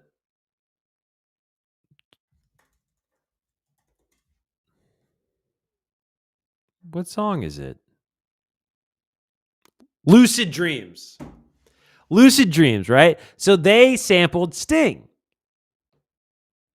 But through what Russ just said, it's like he would condemn them because he would say, oh, you didn't go through like the hassle and the thing that makes it beautiful, which is like negotiating with Sting for this sample, or you didn't go through the thing that makes it messy, like learning the guitar and and mastering a guitar amp. And no, they didn't. And humans aren't going to do that. And it's not non-creative to do that. I think it's kind of cool. I kind of dig it. I think a lot of this anti-AI stuff is like very short-sighted. And it really feels like Napster all over again. If you look at clips from back in the day of Dr. Dre, let me see if I can find this. Let me see if I can find this for you. Dr. Dre and Eminem, I found it. Here it is. You ready? Okay. This is Dr. Dre and Eminem basically being like, we don't like Limp Bizkit anymore because of their stance on streaming. On Napster, on illegal downloads. But I want you to listen to this, and I want you to pay attention to how they talk about downloading music. And then remember where we wound up with this whole argument. So here, let's watch this. You ready? Is this on the screen? No, I gotta add it. Okay, check this out. Biscuit video break stuff. Why did you guys choose to do that? Because there used to be like a struggle between rockers and rappers. I don't know Rockers why I used to decided hate to like do rappers. it. I actually don't know why I decided to do it, to tell you the truth. I didn't even know whose video I was going to be in. I just pulled out and they said, yo, say this to the camera, and I did it. I really wish I hadn't have done it now, to tell you the truth. So you really regret it, actually? I really regret it. You're joking. Are you serious? I'm dead ass serious. Really? Why then? Look at my face. Why though? Serious. Is it because it's rock, or you just don't like the result? No, I just don't like the things that Fred Durst has been standing for lately. About Napster, you mean? Definitely about Napster. What's going on with that? What's the situation like now? The situation with Napster is basically this. They're enabling people to get our music free. The music we go in the studio and work hard on for long periods of time, and a lot of money is spent on producing those records, and they're enabling people to get the music free, and I don't think it's right. They're taking food out of my kid's mouth, you know what I'm saying? And Fred Durst from Limp Bizkit is, he's being sponsored by Napster to put on a free concert that he got paid for. You know what I'm saying? So I don't think it's right that he's doing that. And they're giving his music away free also. Yeah, it's like everybody, everybody here, give our music away for free. We'll sit in the studio and we'll do this shit, and we'll spend hours and days on making this music. Yeah. You know what I'm saying? And here you go, here it's for free. Meanwhile, me and Dre will go work at a burger place and flip burgers, you know what I'm saying, and do the music and basically whore ourselves for people. You know what I'm saying? Like, here, we're your whores. Take our music for free. You know what I'm saying? So you feel like it's disrespectful to the disrespectful. artist? It's straight up disrespectful. That shit is bullshit. All that Napster shit is bullshit. And anybody who stands for it is bullshit. You know what I'm saying? I don't want nobody getting my. All right, he's cursing a lot. I don't know if we're going to get flagged or not for that. But you see there, right? What Fred Durst knew at the time was that this is where things are going. This is just once. I'll tell you, dude, I was 8 years old when I got on Napster for the first time. And I downloaded Nelly, Ride With Me, Eminem, Stan. I don't remember what the next song was, but those were the two first songs. And I, of course, never understood why I would buy a CD. 8 years old. I'm like, no, I'm just going to do that. And that's what kids are going to do with AI, bro. And it's creative. You have to understand it's creative. Like, it's cool. Like, the types of voices that people will be able to create, the types of sounds people will be able to create. And it's going to lead to a lot of interesting art. But people have to get over the fact that this is the new way of the world, dude. This is like you gotta learn how to use it, bro. Versus just like hating on it all the time. And another big story that I don't think is going to end well is, man, these paywalls. I'm trying to show you this story. Do they have a paywall? Okay, great. I got it for you. 1 second, guys. God, they don't have a paywall, but they got enough ads. Brutal. Variety.com. Brutal. I'm trying to show you this thing. Here we go. Where is it? All right. So many ads. Like, how do I even get rid of that ad? Okay. Is this on the screen? No, I got to add it. 1 second, guys. So, Disney and Universal have filed the first major studio lawsuit against AI company. Sue Midjourney for copyright infringement. This is theft. First off, who wrote that headline? That headline makes no sense. This is in Variety, variety.com. You can read this article. Disney and NBC Universal are the first Hollywood players to take a shot across the bow of a generative AI company that they claim has stolen their copyrighted characters. Disney and NBCU filed a federal lawsuit Tuesday against Midjourney, a generative AI startup, alleging copyright infringement. The companies allege that Midjourney's own website displays hundreds, if not thousands, of images generated by its image service at the request of its subscribers that infringe plaintiffs' copyrighted works. A copy of the lawsuit is at this link. The companies filed the suit in the U.S. District Court for the Central District of California in L.A. Reps for Midjourney did not immediately respond to a request for comment. Disney and NBCU's lawsuit includes images alleged to be examples of instances of Midjourney's infringement. Those include an image of Marvel's Deadpool and Wolverine, Iron Man, Spider-Man, the Hulk, and more. Star Wars, Darth Vader, Yoda, R2-D2, C-3PO, etc., etc., etc. Founded in 2021, what Midjourney is, for those that don't know, they have more than $200 million in revenue in 2023. I wonder how they make money. I guess you pay for the service.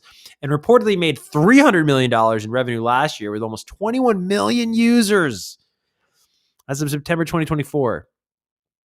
I mean, that is so crazy. Now, I'll tell you though, I don't think Disney and Universal are going to win. I don't think they're going to win this case, but I also don't think they're going to win in the long run, because if you remember with Napster just facilitated the file sharing. So you might not realize this. Napster wasn't like a database of songs. Like you couldn't go to a physical location and look at a hard drive, and that hard drive at Napster headquarters had all the songs that everyone was downloading. The people had songs and files on their computers. And when you downloaded a file from this computer, like I would connect to a computer. I grew up in New Jersey. I might connect to a computer down the road who has the Eminem song, and I'm going to download it from that guy's computer, not Napster. Napster was just a service that facilitated it, that gave me, it was the road that I drove on to get the file. And I think similarly, because that's the thing, like Napster didn't steal the music.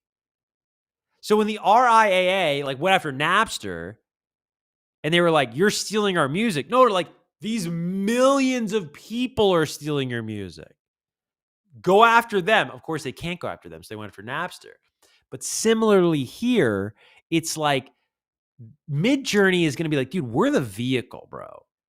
Like we can't, if somebody's like, make Homer Simpson riding an elephant with Buzz Lightyear, what do you want them to do? That's what they're going to spit out. You know? And by the way, if the answer is to not allow people to make images with your characters, that's the dumbest thing I've ever heard. Literally, like, oh, all that free advertising gone. If I see a funny picture of Homer Simpson with Buzz Lightyear, I'm going to see that and be like, yeah, dude, I haven't watched The Simpsons in a minute. You know, I might watch that. I might stream that. Oh, what is it on? It's on Hulu? All right, I'll buy Hulu. Because of a meme I saw, right? Like, one of the greatest commercials of all time for The Simpsons, if not the greatest commercial of the past 5 to 10 years for The Simpsons, is the Homer Simpson meme of him backing into the bush. So it's like, this seems like really tone deaf, bro. I guess this is Deadpool and Wolverine. I mean, that's arguably Wolverine. Like, I don't know Deadpool that well. Of course, that resembles Deadpool, but I do wonder, is there something like different about this that doesn't make it Deadpool? I don't know. But I think this is pretty tone deaf of the studios. And it's not just affecting Hollywood. This is like this is a weird story. I really want to talk to you about this last story, and then we'll move on from AI for all that are sick of the AI conversations. Look at this. Okay. This is on consequenceofsound.com. Consequence.net, excuse me. Evanescence guitarist exits music industry. I can't talk tonight. Citing AI developments and, quote, change in society. So Jen Majura says she can't identify with today's attitude and values anymore. I guess, is this Jen? Also, does anyone know how many original members are in Evanescence now? Can we look that up? How many of Evanescence's original members are still in the band? Only one, Amy Lee. That's crazy. Amy Lee's none of these people were in Evanescence when you loved Evanescence.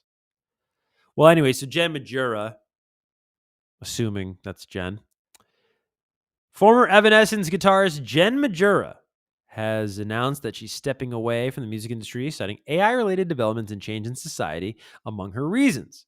Majura joined Evanescence touring lineup in 2015 before being named a permanent member in 2017. That is such a late-stage rock band thing to do.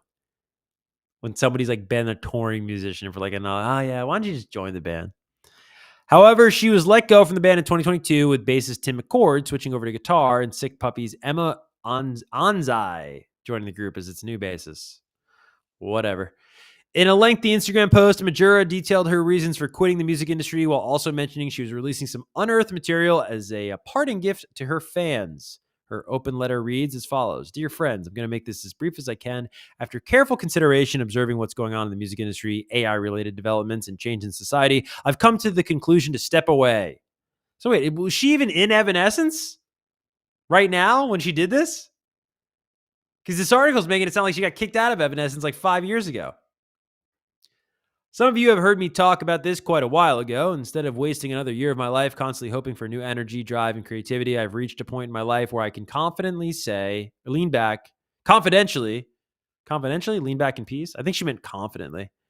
While time allowed me, I was able to collect an amazing amount of beautiful experiences, tours, shows, travels, and moments. I am grateful for every bit of that, but the world has changed. I can confidently make up my mind to stop. Okay, this is long. This is all her? And then she's promoting something. Okay.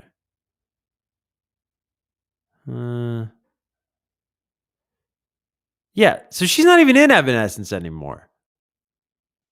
All right, whatever. So she hates AI too. Yeah, guys, if you don't like it, I got bad news for you. It's not going anywhere, bro. It's not going anywhere. AI is not going anywhere. You need to learn to love it. I am sorry if you feel negative about AI, but truly it is it's not going anywhere. All right, guys, midpoint of the show. I'm going to take a little break. We'll be back in less than 10 minutes. Okay?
All right, we are back. What's up to everybody? What's up to Jesse? What's up to Brooklyn Johnny? What's up to Vicky? What's up to Sonic? What's up to Jeff? What's up to Rebecca? And everybody else who's here, lurking in the shadows. We're about halfway through the show, and we're going to do a preview now of the Billboard 200 albums chart that is coming out on Sunday. And we're going to give you the results early. Yeah, that's right, early. You're getting the scoop. Un momento. Happy Friday to everybody. Some tabs here on the live stream. Wow, we've talked about a lot tonight. I'll tell you that. Xing out all these stories.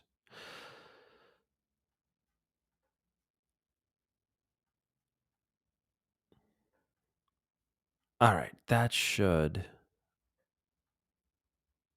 There we go. All right, now it's nice and clean. Thanks for your patience. Appreciate you guys. All right, let's bring this up on the screen for you. So the Billboard 200 is right there. Okay. So each and every Sunday, the Billboard 200 comes out. That's the Billboard 200 albums chart, the top 200 albums in the United States in terms of consumption, as Billboard defines it. And that comes out each and every Sunday. This show airs on Friday nights, and we're going to give you the chart 2 days early. So check this out. This is what it's looking like. We'll go over to our good friends at Hits Daily Double, and the title says The Chart Final, little homage to The Carter 6 that just dropped. Morgan Abides, debuts abound. So let's see how this all shook out. Morgan Wallen adds another 209,000 units to his already swollen coffers this week, as I'm the Problem spends yet another week at number 1. Meanwhile, no fewer than 3 debuts land in the top 5. Now remember, Addison Rae dropped last week. She'll debut this week. Lil Wayne dropped last week. He'll debut this week. So there's lots to look at here. Let's see how everything sort of stacked up. Now, the biggest of these is the Carter 6. That is Lil Wayne's album. That's going to come in at number 2 with 114,000 units sold. Judging that number? Well, it was a very polarizing album. Once people heard it, they loved it or hated it, and a lot of people had a lot of things to say about the beat selection. I pontificated on this very show last week. Why wasn't Drake a part of the project? Why hasn't Drake been a part of projects like the Carter 5 and recent Lil Wayne releases? I asked the same thing about Nicki Minaj. Nicki Minaj did hop on the Band from NO, Band from New Orleans remix as of this week. That's actually the first song on YouTube Music's released playlist, which is their sort of New Music Friday equivalent over there. If you use Spotify, it's their New Music Friday. So 114,000, a little underwhelming for somebody of Lil Wayne's caliber. You'd hope that Lil Wayne, 150, 140, at least 114, I would say, especially for a hip hop album. Hip hop tends to stream pretty well. A little underwhelming. Does that change that Lil Wayne is one of the greatest rappers of all time? Absolutely not. And also, first week sales do not mean what they used to at all anymore. So not too much to read into there. Now, below Lil Wayne at number 3 on the chart, that is followed by K-pop Septet. Septet? What is that, 7 members? Septet? That sounds like a word you shouldn't say to people. A group of 7 people. Septet. The 7-member Enhypen, locking down 97,000 units with Desire Unleash. K-pop, of course, huge with physical sales. I'm sure that was largely fueled by physical sales. And I'm sure the streams were pretty good for Enhypen as well. So 97,000. Now, that's kind of what I'm saying, though, is like Lil Wayne, you'd hope would be worth less than 20,000 units more than Enhypen. Enhypen's huge, but Lil Wayne, with the track record, with 20 years in the game, with the amount of promotion going into the Carter 6, it was a highly anticipated record. Did Drake post the Carter 6? I don't even think he posted the Carter 6. What's that about? Why is Lil Wayne Drake's profile picture, but he didn't post about the Carter 6? I don't know, man. none of my business. At number 4 is Addison Rae, whose debut Addison got 48,000 units. Now, that's what's so weird about the internet, because if you follow Addison and this album on the internet, you would be like, she's a phenomenon. She did all these interviews. She did the New York Times. I saw her on some cooking show. She did the Therapist podcast with Jake Shane. She was like getting mobbed in a car in New York City by fans. She did a concert at the Box in New York City, this very risque nightclub, very unique place. You look up the Box. Did another performance in the UK at the Box. I saw Diet Pepsi, one of the songs off the project, got certified something ridiculous, whether it was like double platinum or something like that. Very high certification. And all of that amounted to 48,000 units, that's great. That's great. But like, it's weird sometimes, just the disparity of like the internet and then consumption.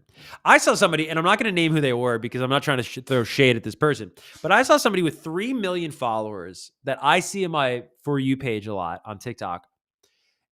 And it's like so big. The content, I think, is big because it's like a lot of, maybe some people like it, but a lot of people just hate it. It's very irritating content. It's just irritating, this particular artist. I find them to be irritating. 3 million followers. And I was like, wow, huge. Their biggest song has like 1 million streams. So it doesn't always correlate. It's weird. Moving down the list, SZA's Unstoppable SOS rounds out the top 5. That's new, by the way. If you don't know about this, albums, if they're huge albums, they never leave. They're just up there forever. Turnstile, which has been turning heads on the festival circuit, scores an impressive top 10 premiere. See, this is another thing. Is like Turnstile only sold 37,000 units of that record. And it's a career high. And you would imagine that Turnstile would be like, if you saw the crowds that come out for their shows, you would imagine they would be like 100,000 unit debut. But I think it's important where we want different things from different artists, you know, like Lil Wayne, you probably do want to stream his music because it's like, it's a great vibe, dude. Like whether you want to listen to the lyrics or if you're playing video games or you're working, like hip hop's always a great vibe. The beats in the background, you're going to want to stream that, right? You're throwing a party, you're going to want to stream that. Turnstile, you're going to want to see them live. You're going to want to see that band live. Instead of buying the CD or the vinyl, or if there's a physical available for Turnstile, you're going to maybe save that money for going to see the show because their shows are so crazy. And it's not unlike if an artist comes out, let's say you love an artist, but they come out with like a memoir, or an autobiography, a book about their life. And you might be like, man, I love their songs. I don't really care what they were like in high school. But then there are artists where you're like, bro, I don't even like their music, but I got to read that book. I'm not even a big Motley Crue fan, but The Dirt, dude, you're not going to read The Dirt? Yeah, I want to know what it was like being a Motley Crue in the 80s. So isn't that interesting? You can love somebody's music, not want to read their book. You can not really care for somebody's music and like die to read their book. So take that and apply it to this if you're trying to understand and connect the dots of how somebody like Addison Rae sold 48,000, where she might seem way bigger, has millions of followers, right? But that's a different relationship. You have a different relationship. She's trying to get music fans, right? And she is. And she's on her way. And that's a great debut. Number 4 in the country. I mean, come on. I'm not slouching Addison at all. Turnstile, live act. Powerful live. I've seen them. Incredible. Amazing. I don't know if you're going to like put Turnstile on at your party or your school dance, where these places where you might play Lil Wayne records. Just some food for thought. Speaking of career highs, Hits Daily Double goes on to say, our bong awaits. They're so, I love how they write. Their irreverent voice is great. Now, this week saw the arrival of a new set from Lil Tecca, Dierks Bentley, Backstreet Boys. I mean, how weird is the world where the Backstreet Boys have a new record out and I've never heard of it? No idea they had a record out. Haven't seen them anywhere. Didn't even know about that. Jonas Brothers, and then, okay, interesting. So, I don't know. I guess that's next week's chart. But if you're interested in this week's Billboard 200, the way it's going to look on Sunday, the way it looks this week, Morgan Wallen at number 1, Lil Wayne at number 2, and Hypen at number 3, Addison Rae at number 4, and SZA at number 5. And if you're curious about Turnstile, they went top 10, 37 units earned. So there you have it. Now, speaking of the Billboard 200, Taylor Swift has officially...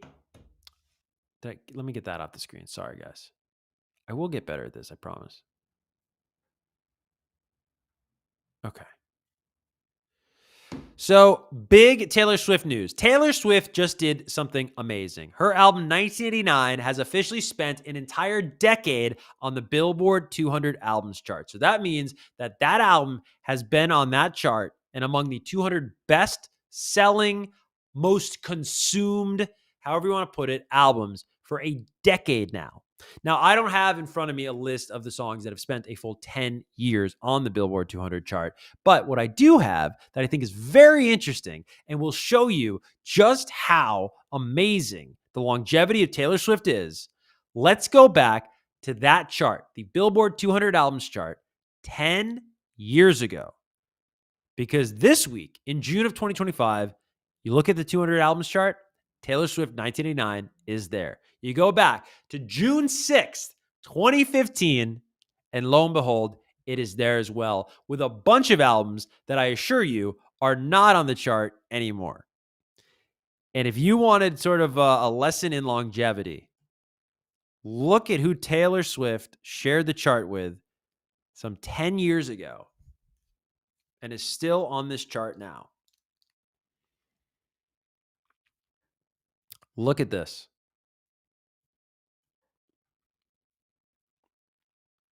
This is, if you want, look at this. Let's start at number 10. Jamie Foxx, Hollywood. I don't even remember that album. That was at number 10, 10 years ago when Taylor Swift, 1989, was still on the albums chart.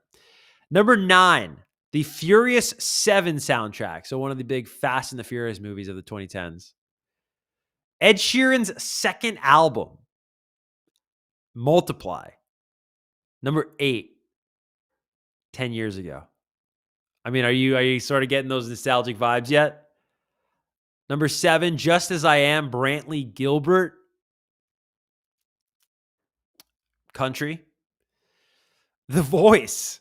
All right. Is that from the show? That was at number 6. Number 5, Tidal by Meghan Trainor. This was the album that gave us All About That Bass, just to timestamp it. True Colors, Zed. Now, this was like Zed Clarity era. Really bringing you back. Pitch Perfect 2. The soundtrack to Pitch Perfect 2. The Cup Song. That was number 3 on the chart. At number 2, there she is. 1989, Taylor Swift. Had already been on the chart. Look at that. For 30 weeks. 10 years ago this week. Had already spent 30 weeks on the chart. And something must have happened. Can a Swiftie let me know? What happened in June of 2015 that would have taken 1989 in its 30th week from number 9 up to number 2 on the albums chart? Something must have came out. What single would have came out in June of 2015? Was that Bad Blood? Because at the end of the summer of 2015, I think is when we get Wildest Dreams. So maybe this is right after Bad Blood came out. And at number 1 was Blurry Face, 21 Pilots. So think about that. That's incredible. Now I got a question for ChatGPT. How many albums? Let me ask, hold on over here. How many albums have spent 10 years on the Billboard 200 chart? Let's see if it knows it.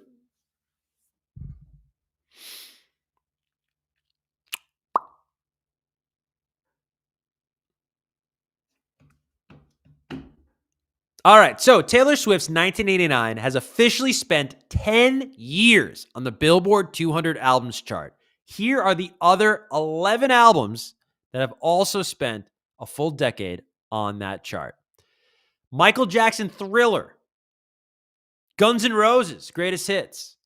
Nirvana, Nevermind. Bruno Mars, Doo-Wops and Hooligans. Eminem, Curtain Call, The Hits. Patsy Cline, Greatest Hits. Creedence Clearwater Revival, Chronicle. Metallica, the Black Album. Journey's Greatest Hits. Bob Marley and the Wailers, Legend.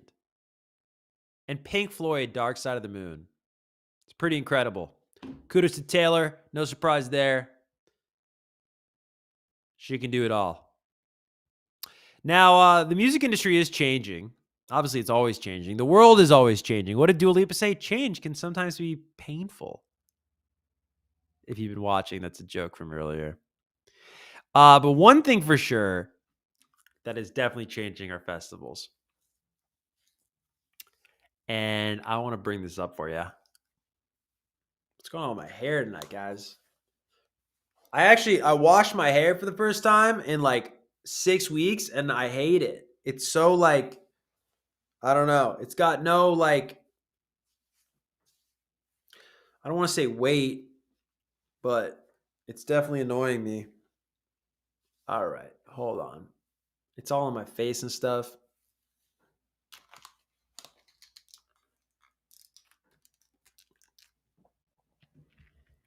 All right, I think we're good. Let's get this up on the screen for you so take a look at this.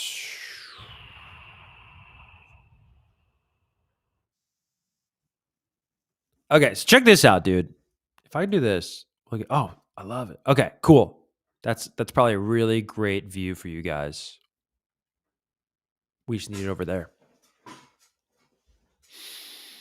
Okay, so look at this stat. The Weeknd becomes the top grossing black male artist in MetLife history, drawing 163,000 fans and outselling Governor's Ball by over 40,000 tickets. Dude, festivals are dead. Festivals are dead. Okay? June 13th, 2025, I'm here to tell you, festivals are dead. I don't even know if we're going to have festivals in the next 5 years. I really don't. Not to the scale that we've had them. They'll adjust. They'll survive. They'll recalibrate. But I mean, Coachella's been having a difficult time for years now booking that festival. Years. I mean, for one, it's almost like why comedians don't like doing award shows anymore. What's the ROI? It's a huge undertaking to headline a festival like Coachella. The expectations. Of course, you want to do it for like the feather in the hat. You want to do it because it's a rite of passage now with AAA level artists. But I mean, if you're the Weeknd, you just sold 163,000 tickets. You outsold all of GovBall by 40,000 tickets. You don't think this is going to sound an alarm for other AAA level artists? Artists already have their own festivals. We're already halfway there. How are you going to get the Weeknd to play GovBall, dude? How is that going to make sense for that guy? How is that going to make sense for you if you're running a festival economically? I think there's a real chance that festivals were like a real millennial thing. You know, like, do you have to see a festival every year? I did Coachella for like 2 years. I'm good. Saw it. It's cool. I'm glad I experienced it. I think this is a huge story. I think this is a huge story that one artist, granted a very big one, outsold an entire festival in the same city in the same month by 40,000 tickets. I don't know. And it's tough because I don't know if it's me getting older that I feel like these festivals don't matter as much. That's a big thing. I've lived it. A 20-year-old hasn't. But yeah, I'll be interested to see how Warped Tour does this year. They're having their first leg of it, if you want to call it that. They're doing these 3 pop-up cities this year. It's kind of weird. It's like they're doing Washington, D.C. this weekend. Then they're going to do Long Beach later this summer. And then like in November, they're coming to Orlando. See how that one does. But yeah, I think booking these festivals are going to get increasingly hard because of examples like The Weeknd. When artists at that level that would have been festival headliners can now sell 163,000 tickets by themselves, why are they going to do the festival, man? You know? I mean, even radio shows, radio stations, they put on these like holiday shows. Those are tough to book. You know? A lot of these festivals and radio shows, they're losing leverage. It's going to get increasingly difficult. It really is. But kudos to The Weeknd. That is just absolutely incredible. Yeah, really incredible stuff. Let me get that off your screens real quick. Move on here.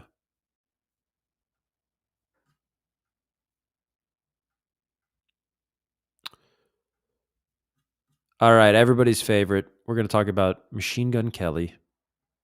So last week on the show, or maybe it was 2 weeks ago on the show. It could have been 2 weeks ago on the show. We had a whole segment on MGK and the hatred for MGK. And I learned an important lesson on the internet that week, where if you don't like someone, you're a hater and you need to get a life. That's if you don't like somebody. If you like somebody, if you're a fan of their work, if you believe they're a cool person, you want to sleep with that person.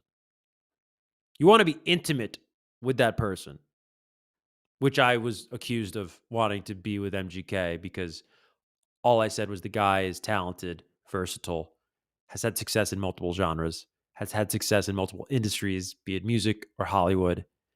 And somehow that I need to get off that guy's gonads. So it's interesting how that works on the internet. If you don't like something, you're a hater and you're a low life and you need to get a life. And but if you like it, you are romantically interested in that person. There's no in between on the internet, I'm finding. But anyways, MGK gets a ton of hate, and I think it's complete BS. I think it's jealousy, and that's been well documented on the show. No matter how you feel about MGK, I respect your opinion. I just think if you're hating on this guy, you're a little misled. I got another example. If you need another example, if you are an MGK hater and you need another example that yes, in fact, you are a hater and you're jealous of this person, and that is the root of you hating this guy. If you think MGK sucks, if you think MGK is lame, explain this one. Bob Dylan, not a guy named Bob Dylan, not an ironic situation where a guy's got the same name. Not Bob Dylan Jr., even though I don't think there is a Bob Dylan Jr. Bob Dylan. Not Timothy Chalamet.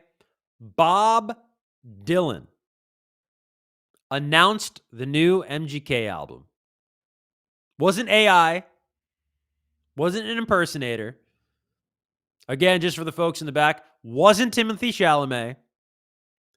Bob Dylan announced the new MGK album. Now, this is sort of an interesting continuation of a story that began earlier this year where Bob Dylan posted an MGK clip of MGK rapping. Quite well, by the way. It's the other weird thing, dude. It's like the haters of this guy are so effing irrational that I do come off like a fanboy because you're so irrational when it comes to this guy. Do I think MGK is the reincarnation of Michael Jackson or Jimi Hendrix? No. Or Prince? No. I don't think MGK thinks he's Prince, bro. But the vitriol people have for this guy, it's like, can you rap like that? Then shut the up. Or just listen to something else. Or use MGK as a gateway to learn more about yourself and go, what is it about this guy that gets me so riled up? And what can I learn about myself through my hatred of this guy? So anyways, he's a very talented rapper. You cannot like his songs. That's totally cool. But the guy's a talented rapper, talented enough to get the notice of Bob Dylan to the extent that Bob Dylan, I don't think Bob Dylan's pushing, I don't think Bob Dylan's doing like a YouTube to MP4, getting this Kells clip and then hitting post on his Instagram. I don't know if that's happening, but I'm sure Bob Dylan's like, yeah, post that. Hey, who's ever in charge of that, post that. Hey, post this on Instagram, yeah. Or however Bob Dylan asks for that to happen. So he co-signs MGK. But again, the haters go, hold on. Maybe it was a mistake. Maybe he didn't mean to post that. Maybe Bob Dylan doesn't even know what he's doing, which is really kind, right? To assume that, oh yeah, he's so old, he doesn't know what he's doing. It couldn't possibly be because he likes MGK, right? No, it's because he's senile. It's ridiculous. So, to leave no doubt, MGK got Bob Dylan to announce his album. And I don't even know if I want to put it like that. Maybe it's like, well, there we go. Thank you. This is the album, by the way, Lost Americana. How much you want to bet that said Marlboro and before? All right. There's a new MGK album coming out. It's called Lost Americana, he said on social media, and it'll be out in August. August 8th, I think, for those interested. It's the first album he's releasing since one of his idols, Bob Dylan, inexplicably posted an old video of Machine Gun Kelly rapping in a record store, and it'll also be the first MGK album since he probably met Dylan last month at Outlaw Fest. Is there a picture?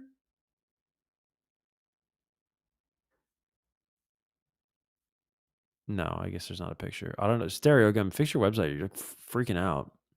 MGK announced the record with a trailer clip. Perhaps he too is getting in on the visual album shtick, and Dylan himself is the narrator. There's not a new single today, but MGK did hint that a new album was afoot last month when he shared the single cliche, which paraphrases Dylan, "Baby, I'm a Rolling Stone." Is that paraphrasing Dylan? Neither Dylan nor MGK has publicly confirmed the collaboration, but Variety says it's real. Here's what Dylan says. Lost Americana is a personal excavation of the American dream. All right, so this is what he says in the video. I wish I could play you the video. Can I play you the video? Why can't I play you the video? I should be able to play you the video. Hold on. I'll get this on the big screen for you guys. 1 second.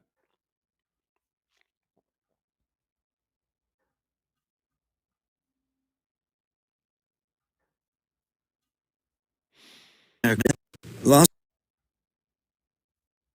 I mean, it's not a song, dude, and I'm talking about it. So, like, I shouldn't get flagged for this. Sorry, I have PTSD from this stupid flagging BS. Let me just turn this down just so it's not too loud for anybody. Okay. Lost Americana is a personal excavation of the American dream.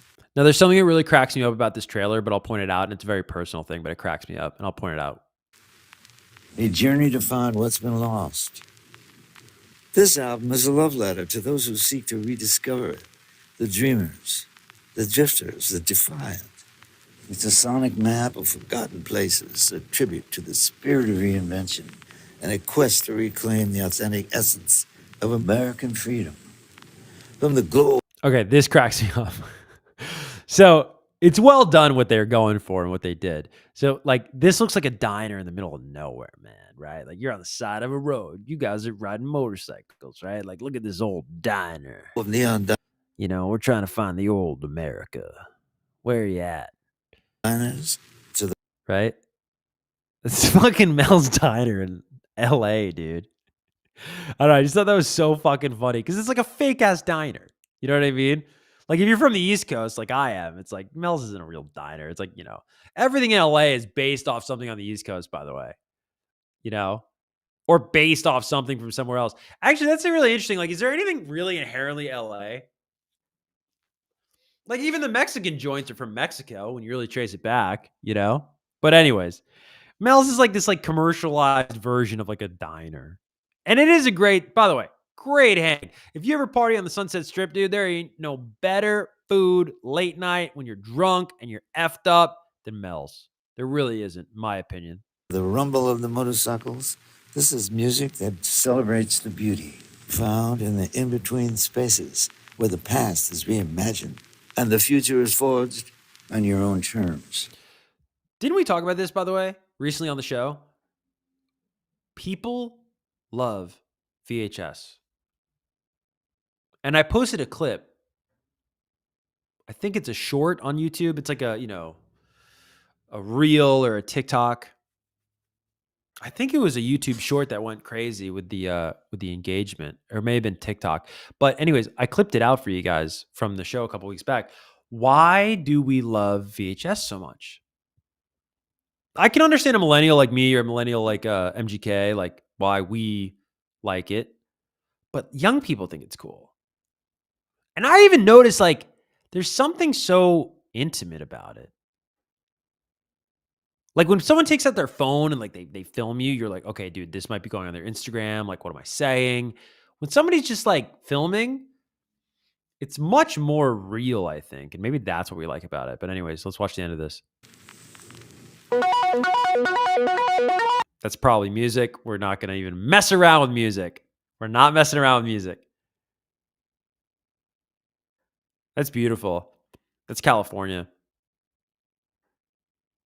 That's dope. That's very cool.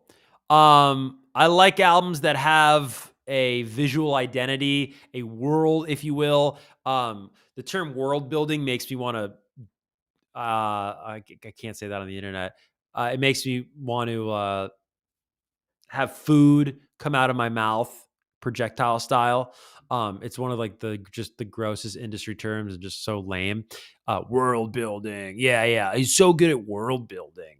But I do like when there's a sort of universe that you can escape into with a body of work.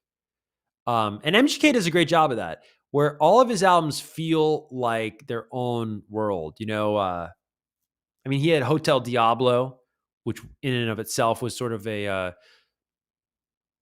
location-based idea. Tickets to My Downfall, Mainstream Sellout, those are sort of like companions of the same world. And then this seems like another world he's going to give us. So I like that. I think it adds value to the project. It makes the project easier to understand. It creates an expectancy of the project. So I appreciate that when an artist can go that extra length and not just go, here's 20 random songs and there's a deadline and I handed it in and here's my album, when they can really craft a world around that. Just don't call it world building because I'll throw up. Oh, and that's going to come back now. I did it the wrong way. So there you go. If you're hating on MGK in 2025, you are in the minority and you are also on the wrong side of Bob Dylan's tastes and preferences.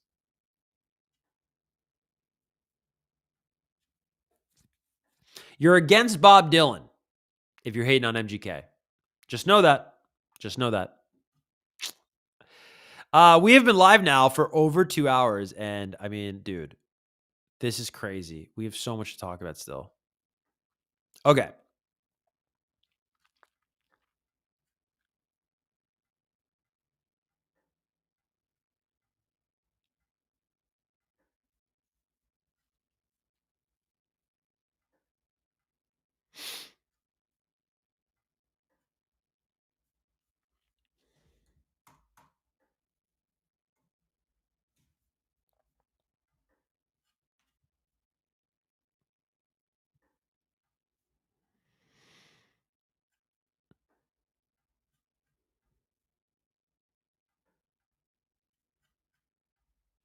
All right, now this is a story near and dear to my heart. So on Monday this week, the BET Awards celebrated 25 years, and it just so happened to also be 25 years of BET's 106 in Park. Now, if you grew up in the 2000s, you had to have known about 106 in Park. I mean, maybe if you grew up in an area where hip hop was just not available and like not popular, but I don't know where you lived because I mean, that was the sound of the 2000s.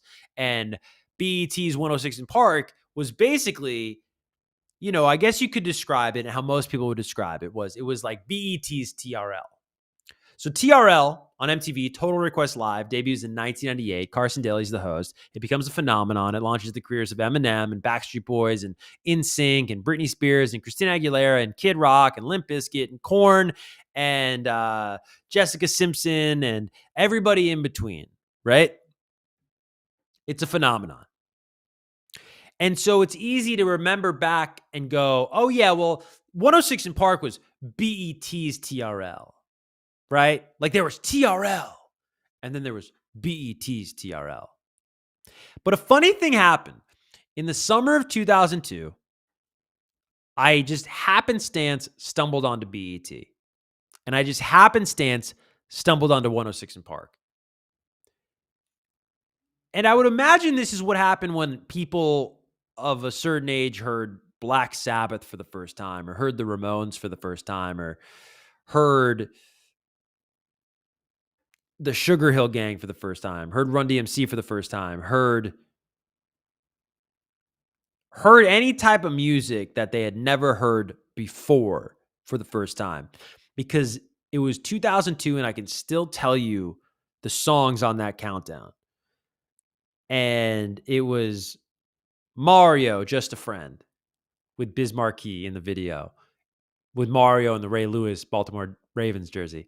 It was Basketball with Bow Wow off the Like Mike soundtrack. It was the Welcome to Atlanta remix with Jermaine and Ludacris holding it down for Atlanta. And then they did one of the coolest things that blew my mind as a kid. They went around to different cities. So then you had like the St. Lunatics representing St. Louis. You had Diddy representing New York. You had Snoop Dogg representing Long Beach County, LBC. And I'm from New Jersey. I'm from New York. And I remember when it got to the New York verse, I mean, I can still tell you how it went. It was, welcome to New York, mother effers, where we don't play, and out-of-towners get got like every day, and a gangster's a gangster in every way. And I remember at the end of that verse, Puff goes, and we're building 4 more new towers. Because this is 2002. This is less than a year after 9/11.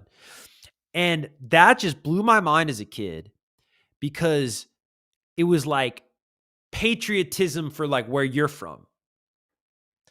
And rock wasn't doing that, you know? No rock songs I knew. Like I couldn't puff my chest out and be like, yeah, I'm from New York, mother effer, when I was listening to a rock song or a pop song at the time. And that really spoke to me. And I would say that entire summer, all I did was watch BET, because it started there at 106 in Park. And then I found out, well, if I tune in a little earlier, I can watch Tigger and The Basement, Rap City, The Basement. And that was really cool. I remember thinking that was an actual basement, clearly a TV studio. And I just remember from then on, I watched a lot less of TRL personally. But I always figured I was in the minority, that most people still probably watched Carson Daly and Total Request Live and MTV and all the other hosts they had after Carson Daly. And then when I got the TRL job, if you're watching this video, you don't know, I hosted the TRL reboot from 2018 through 2020 when they changed the name of it to Fresh Out, which I still host that show. It's called Fresh Out Live, and it tapes in the TRL studios in Times Square. And it's funny because I'll post clips and people will comment on social media because they just don't know. It's such a fragmented world now. They'll go, how are you in the TRL studios in 2025? And I'll always go, you are in for a big surprise. So yeah, we still do that show. But anyways, when I got cast as the new host of TRL in 2018, I did a deep dive on the original TRL show, because I wanted to know, just like anything. I mean, I'm doing the streaming thing now. I want to know everything about streaming. That's how I approach endeavors in my life.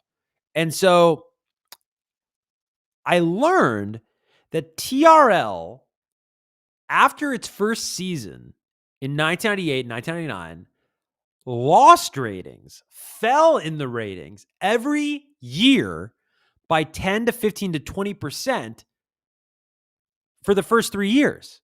So they peaked in season 1, and then they start going down in ratings, right? And then Carson Daly leaves the show in 2002, and they get all these new hosts and stuff, right?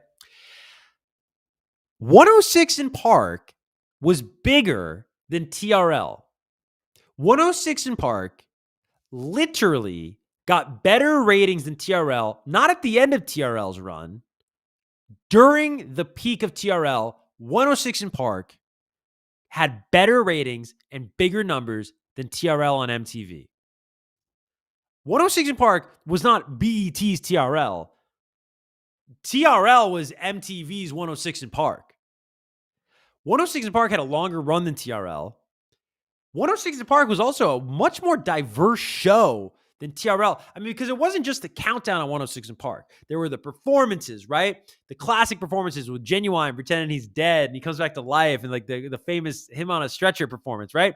They also had Freestyle Fridays, bro. They had a blind guy winning rap battles. Blind Fury. Go look it up. I think that's where Jin started. Do you remember the Asian rapper Jin? He was on Freestyle Fridays. And it was electric, bro. Before like MTV did Yo Mama, right? You would watch this on BET on Fridays, and you would have two rappers just insulting each other. And bro, when you're 12 years old, there is nothing more fun than watching the music you love, and then instead of lyrics, there's just two people insulting each other. And there's competition and there's sport to it. So there was that aspect of it. And then there would be like kind of chilled out, cool interviews, you know, AJ and Free. That's the generation I watched. And they'd be interviewing people. And just the music was just amazing. I mean, just amazing compared to whatever was on TRL at the time. It was just, because I remember I would watch TRL in like that era. And I would look at my buddies and go, this is the number one video? Who's listening to this? Who is listening to Lindsay Lohan? Do you know anybody in our grade listening to Lindsay Lohan and this is number one on TRL? How'd that happen? This Hillary Duff song is number one? Who's voting for this, bro? And then you flip it over to, I mean, where I grew up, it was channel 53 was MTV and channel 54 was BET. And you'd flip it over to BET and there'd be a new Fabulous video. There'd be a Lil Flip video. There'd be a new Loon video. There'd be a Mario Winans video. There'd be an Usher video. And some of those people would be on TRL, but not all of them. And so it was just incredible. But if you don't believe me, if you don't believe that 106 in Park was bigger than TRL, explain this. Because I got receipts. I got receipts. Check this out. This is crazy. August 2002. If you were to ask most people, like, yo, what is the peak of TRL? It's like the early 2000s, bro. This isn't like 106 in Park beat TRL in the ratings like when TRL was about to get canceled. No. We're coming correct on this story. BET's 106 in Park hip-hopped, that's corny, past TRL by tapping into the teen R&B market. The 2-year-old video countdown show finds itself routinely trouncing the MTV rival. I mean, the irony is, weren't they always owned by the same company? Anyways, AJ, Free, Trick Daddy? All right, scores of preteens shriek and swoon as pop heartthrob Mario heads into a Midtown TV studio. The singer is there for a brief chat with the show's host, who then breathlessly reels off the top 10 most requested videos of the day. All the while, a giddy, manic audience offers unconditional squeals of approval. Now, if you're looking for Carson Daly, prepare for a letdown. This isn't TRL. It's BET's 106 in Park, and co-hosts AJ and Free trump Carson's Nielsen numbers daily. Man, whoever wrote this really had it out for Carson, huh? Park, airing weeknights at 6. Now, I will say this. I think that's an advantage because once you start developing a life as a kid, who is home at 3:30 for TRL, bro?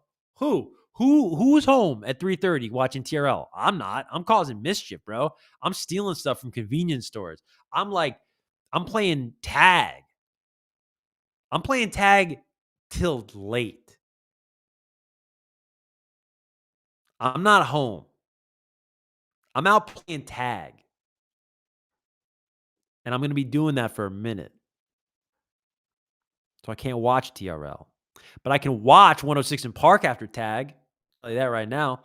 Anyways, it's grown quietly since its September 2000 debut, and now not only tops its MTV counterpart, but it also has helped launch the careers of hip-hop and R&B new jacks like Bow Wow and B2K. Bow Wow was huge, went on to host 106 in Park. Currently a stalwart presence in the urban music industry. I hate that term so much. Park is appointment TV for labels looking to break new acts. Now, this is funny. Kevin Liles, who was the president of Def Jam at the time, Ashanti would be on 106 in Park. Ludacris, 106 in Park. It's in our mission statement. There are 5 things you need to do to be successful. You need to sign a superstar with a great image. You need to have a great first single. You need to get great word of mouth, get them on the radio, and get them on 106 in Park. Those things start projects. At the same time, Park has single-handedly reinvigorated the adolescent pop R&B genre, made famous by artists like the Jackson 5 and New Edition. One of the things that fueled 106 in Park was the absolute dearth, never heard that word, of urban artists that 14 to 16-year-old girls could lose their minds over. Stephen Hill saying this. It was just one of those obvious holes. You've got credible hip-hop. You've got adult hip-hop. You don't have that New Edition group. 106 Park was intended to be the perfect vehicle. So there you go. That's 2002, bro. And in 2 years, it was beating TRL in the numbers. So again, nostalgia is one thing. People reimagine history. They re-envision history. But I will have you know that you just read it there and you heard it here on the live stream. 106 in Park at TRL's peak beat TRL in the ratings. It's pretty incredible. And it deserved the tribute that it got at the BET Awards this year. And it is just an amazing show, and really a show that changed my life, and a show that I just loved. Really, I loved that show. I loved 106 in Park. If you're around my age, if you're a millennial, you probably did too. So kudos to 106 in Park. And a lot of people think that was BET's TRL, and I'm willing to contest that TRL was MTV's 106 in Park. And 106 in Park also ran until 2014. You believe that? 2014. That's pretty incredible. All right. Well, let's stay in the world of hip hop and talk about what Drake is doing.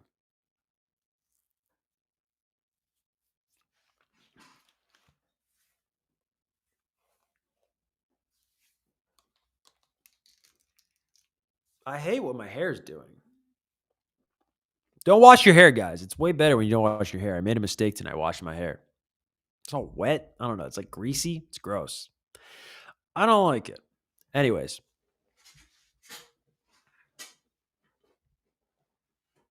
Okay, there we go. Sorry.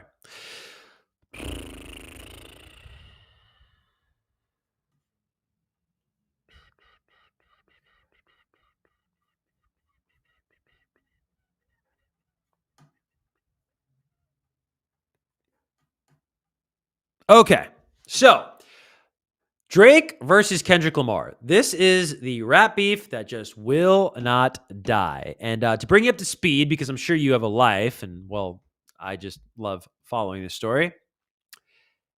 It's been interesting. Every time there's a big Kendrick moment, seemingly Drake and his team try to get Drake as far away from that moment as possible. If you remember at the Super Bowl, Drake was in Australia. And he hadn't toured Australia in forever. You can't get further away from New Orleans, Louisiana than Australia. And he was in Australia. And then the minute the Super Bowl was over and the Grammys were over, remember, because the Grammys were right around that time and Kendrick swept the Grammys and cleaned up nice, Drake canceled the last remaining dates of the tour. And he came home, right? It was like coast is clear kind of vibe. So now Kendrick has 2 stadium shows at the Rogers Center in Drake's hometown of Toronto. Now you would imagine that people in Toronto would be like, yo, F you, Kendrick. We got Drake. Drake's our guy. He's the biggest artist ever come out of this city. He completely reimagined what it meant to be a Canadian rapper and a Toronto rapper. Before Drake, who's the biggest Toronto rapper before Drake? Cardinal Official? Is that his name? Cardinal Official? Do you remember him? What was his name? Cardinal Official? Yeah, Official. Cardinal Official. Yeah. Oh, what was his big song? Dangerous. That girl is so dangerous. That girl, yeah. Sorry, Cardinal. Anyways, Drake, you'd imagine, would just own Toronto. You'd imagine Kendrick would be scared to perform there. Right? Would anyone go in Toronto? Right? Well, we'll get to that. Not only did they go, They gave the man a standing ovation. But in any event, people started wondering, well, what is Drake going to do? How is Drake going to respond to Kendrick running a stadium show in Drake's hometown? Has Drake ever run the Rogers Center? Let's see if ChatGPT knows the answer to that.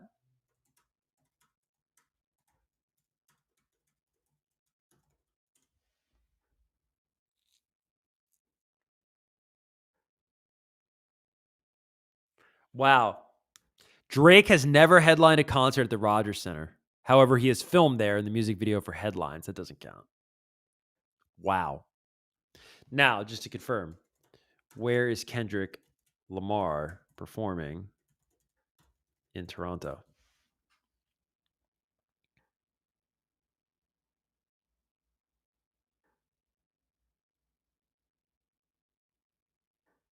Yeah, it's the Rogers Center.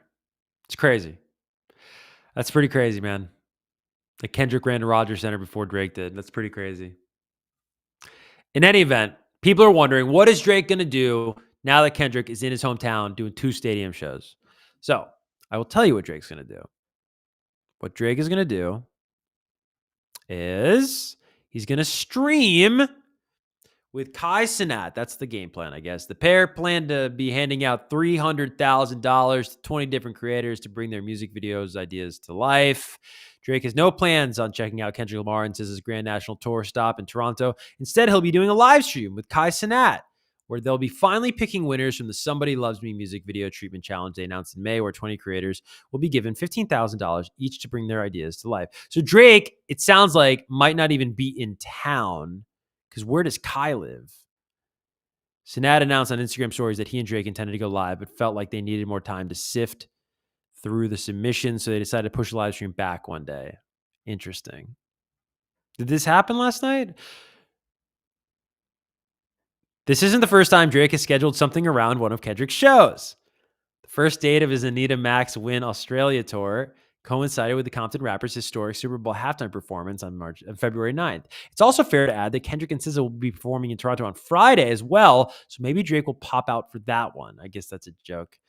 This is just the latest chapter in their bitter beef that came to a head last spring when the two superstars exchanged diss tracks after years of sending subliminal shots.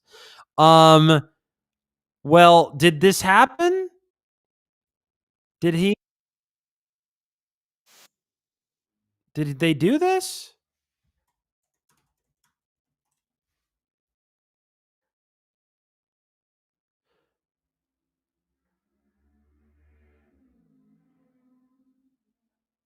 Huh. No, they delayed the stream. Okay. So then he was going to do this and then didn't do it. I kind of hate that. I kind of hate that more than him even doing the stream. Well, in addition to that, Drake dropped a song today called Tu Maza. And this thing is so Canadian, I don't even know what he's saying. So let's check this out together. Man, ads are just like ruining websites, I'll tell you that. Okay. Because this plays into the whole Drake thing, in my opinion. Just FYI.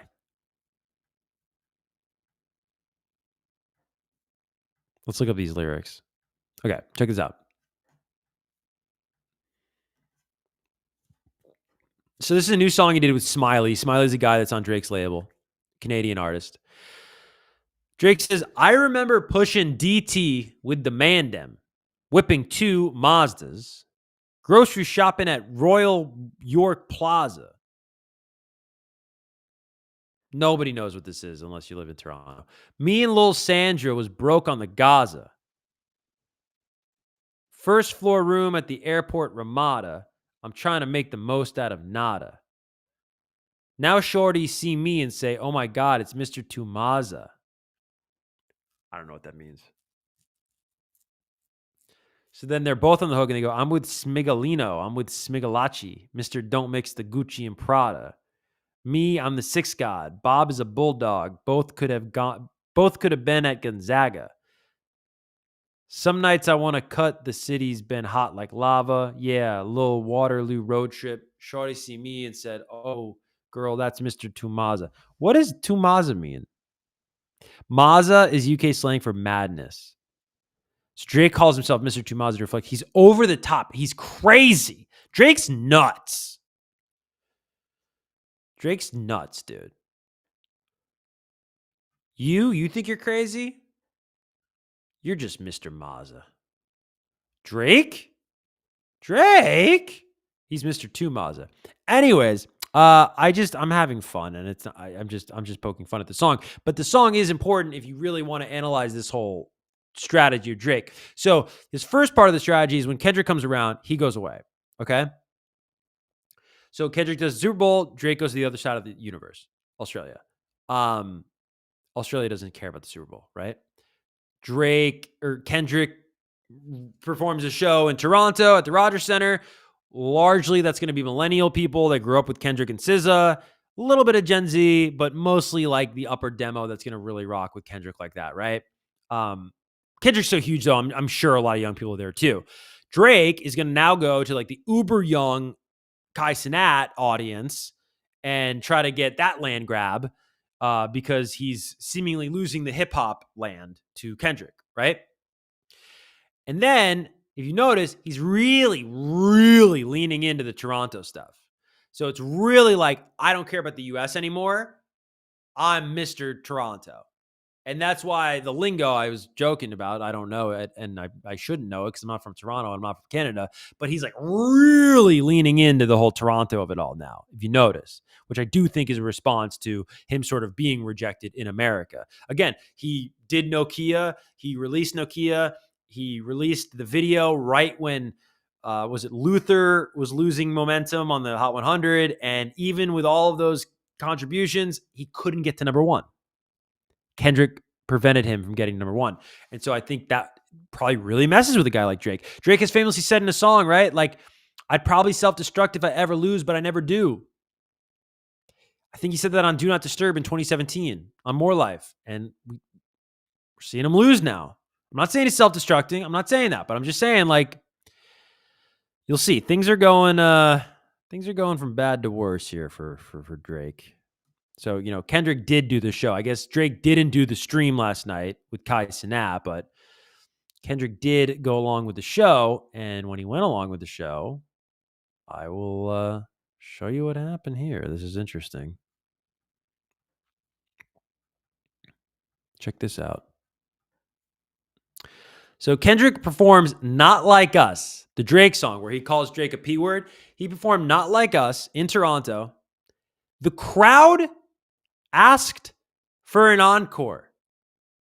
He didn't just perform the song. They didn't just sing along to the song. The crowd asked for an encore. And by the way, this isn't like the Daily Mail or like the New York Post. It's Billboard, bro. It's Angel Diaz. Angel Diaz used to write for Complex. Angel Diaz is like a real writer. He's like a real journalist. This isn't like clickbait. It says K-Dot and SZA kicked off the first night of their 2-show run in Toronto on their Grand National Tour. It says on Thursday night, the Grand National Tour had its first of 2 back-to-back shows in Drake's hometown of Toronto, and it didn't disappoint in the drama department. The Compton rapper performed his knockout punch, Not Like Us, as the crowd rapped along, and even asked for an encore with footage surfacing from the audience screaming, "One more time, one more time." Okay, let's try to watch this. I can't get flagged for this. There's no way.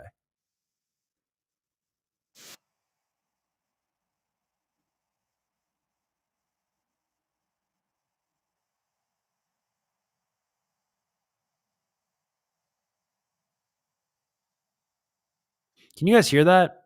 Is that playing? Hold on, let me make sure it's playing. There we go. Now you'll hear it.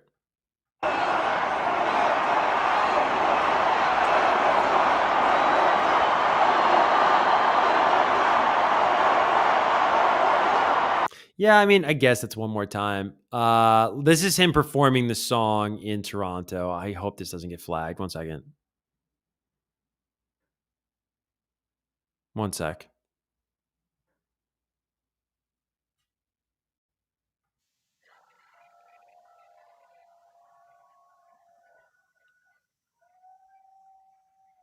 No, we can't play that. It's just the song. Anyways, there was also talk of beefed up security at the show. See, that's where my mind would go is, you know, what would be the vibe? Because you remember when, was it a Pusha T show?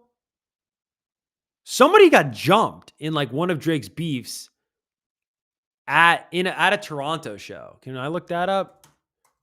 Was it Pusha T?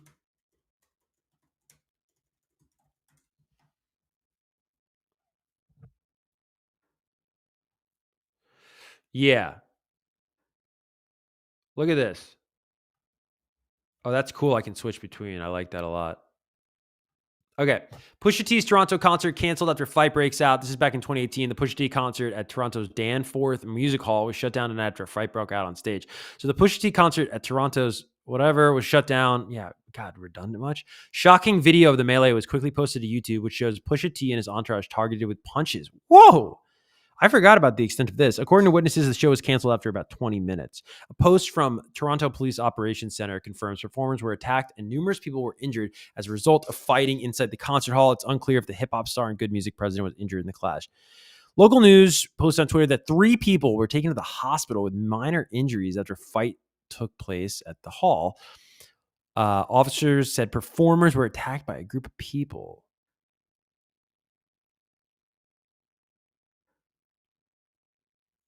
Wow.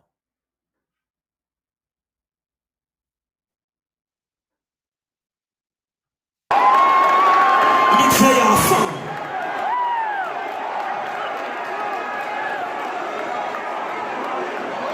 This nigga paid some niggas to vote beer, nigga. The fuck is that? Y'all know where the fuck I'm from? You don't even know. Keep going in this bitch. I hope you heard that. Wow. I forgot how intense that was. Anyways, let's switch back to this one. Oh, that's so cool. I can do this. I can just switch back and forth. Okay. Show this tab instead. There we go. Now we're back. I love it. Very cool. Okay. There's also videos of, so there was also talk of beefed up security with rumors flying around of about a 25 police escort. It's according to academics, so grain of salt, and footage of a line of cops outside the venue being shared on social media. Hold on. All right. Kendrick Lamar has left Canada with a 25 car police escort, is on a flight to New York to sleep for his own safety after performing Not Like Us. He will fly back in from New York to Toronto to perform with SZA tomorrow and will immediately evacuate the country after performing. Really? Yeah, see, there's no. And he can just say whatever he wants. Yeah, that's crazy.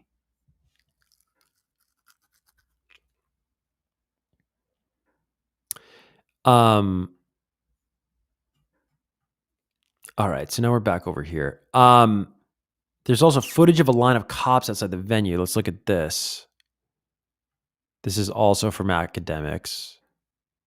What's she saying? I live right next to the stadium, and I'm going to show you what I see here because I didn't even see this during the Taylor Swift. Can you guys hear that? Like for those that are watching live? I didn't see this, but there's literally like I counted 3. There might be more. 3 paramedic vans like parked right outside the stadium. So 1 second. So that is one of them, and then right here you're gonna see another one. I'm trying to zoom in here and you can make out the word ambulance, and then if you look down the road there's like a line of, I don't know if there's security or cops or what. Dude, this is every concert on the street in this line formation. I don't know why. This is every concert. This is so stupid. People are so stupid. I'm not saying she's stupid, but like, I don't know. I kind of can't get over that. That's a whole bunch of nothing, guys. There's also video of fans breaking out into song while dining at New Ho King, the Chinese restaurant that found itself in the middle of the rap battle last year and has embraced the publicity, offering fans the first round of drinks on the house. For those who remember, New Ho King made an appearance in the Family Matters video where an employee was seen wearing one of Pharrell's chains that Drake bought in an auction. The Toronto rapper, I always say Raptor, was in the news yesterday when Cenat, yeah, we talked about that. Okay, and then they performed again tonight, but we don't really know what the hell went on there. Now, dude, look at this. This is crazy.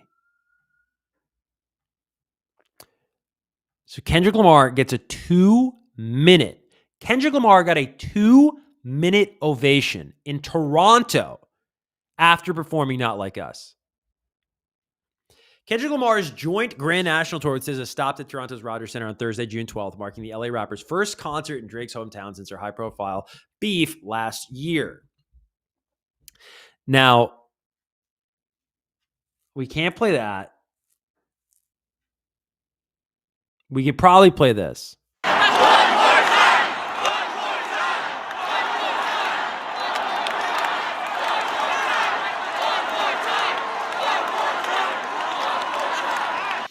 They're chanting one more time. I hope you can hear that. I don't know if you can if you're watching live, but they're chanting one more time. It's not that powerful though. It's not like the whole arena is doing it or the whole stadium's doing it. But 2-minute ovation is pretty crazy. That's pretty crazy. Damn. All right. So, guys, unfortunately, we're out of time. That was the show. There were other stories I wanted to get to. Didn't get to them. But I think a 3-hour live stream is pretty good. Yeah, thank you for everyone who watched live. And thank you for following along on social. And make sure, if you haven't already done so, I would love for you to subscribe to the YouTube channel and check out the clips we post all week long. And I'll do this again next Friday with more music news. So thanks for being here, guys. Have an amazing night. Have an amazing weekend. And I will talk to you next time. Peace.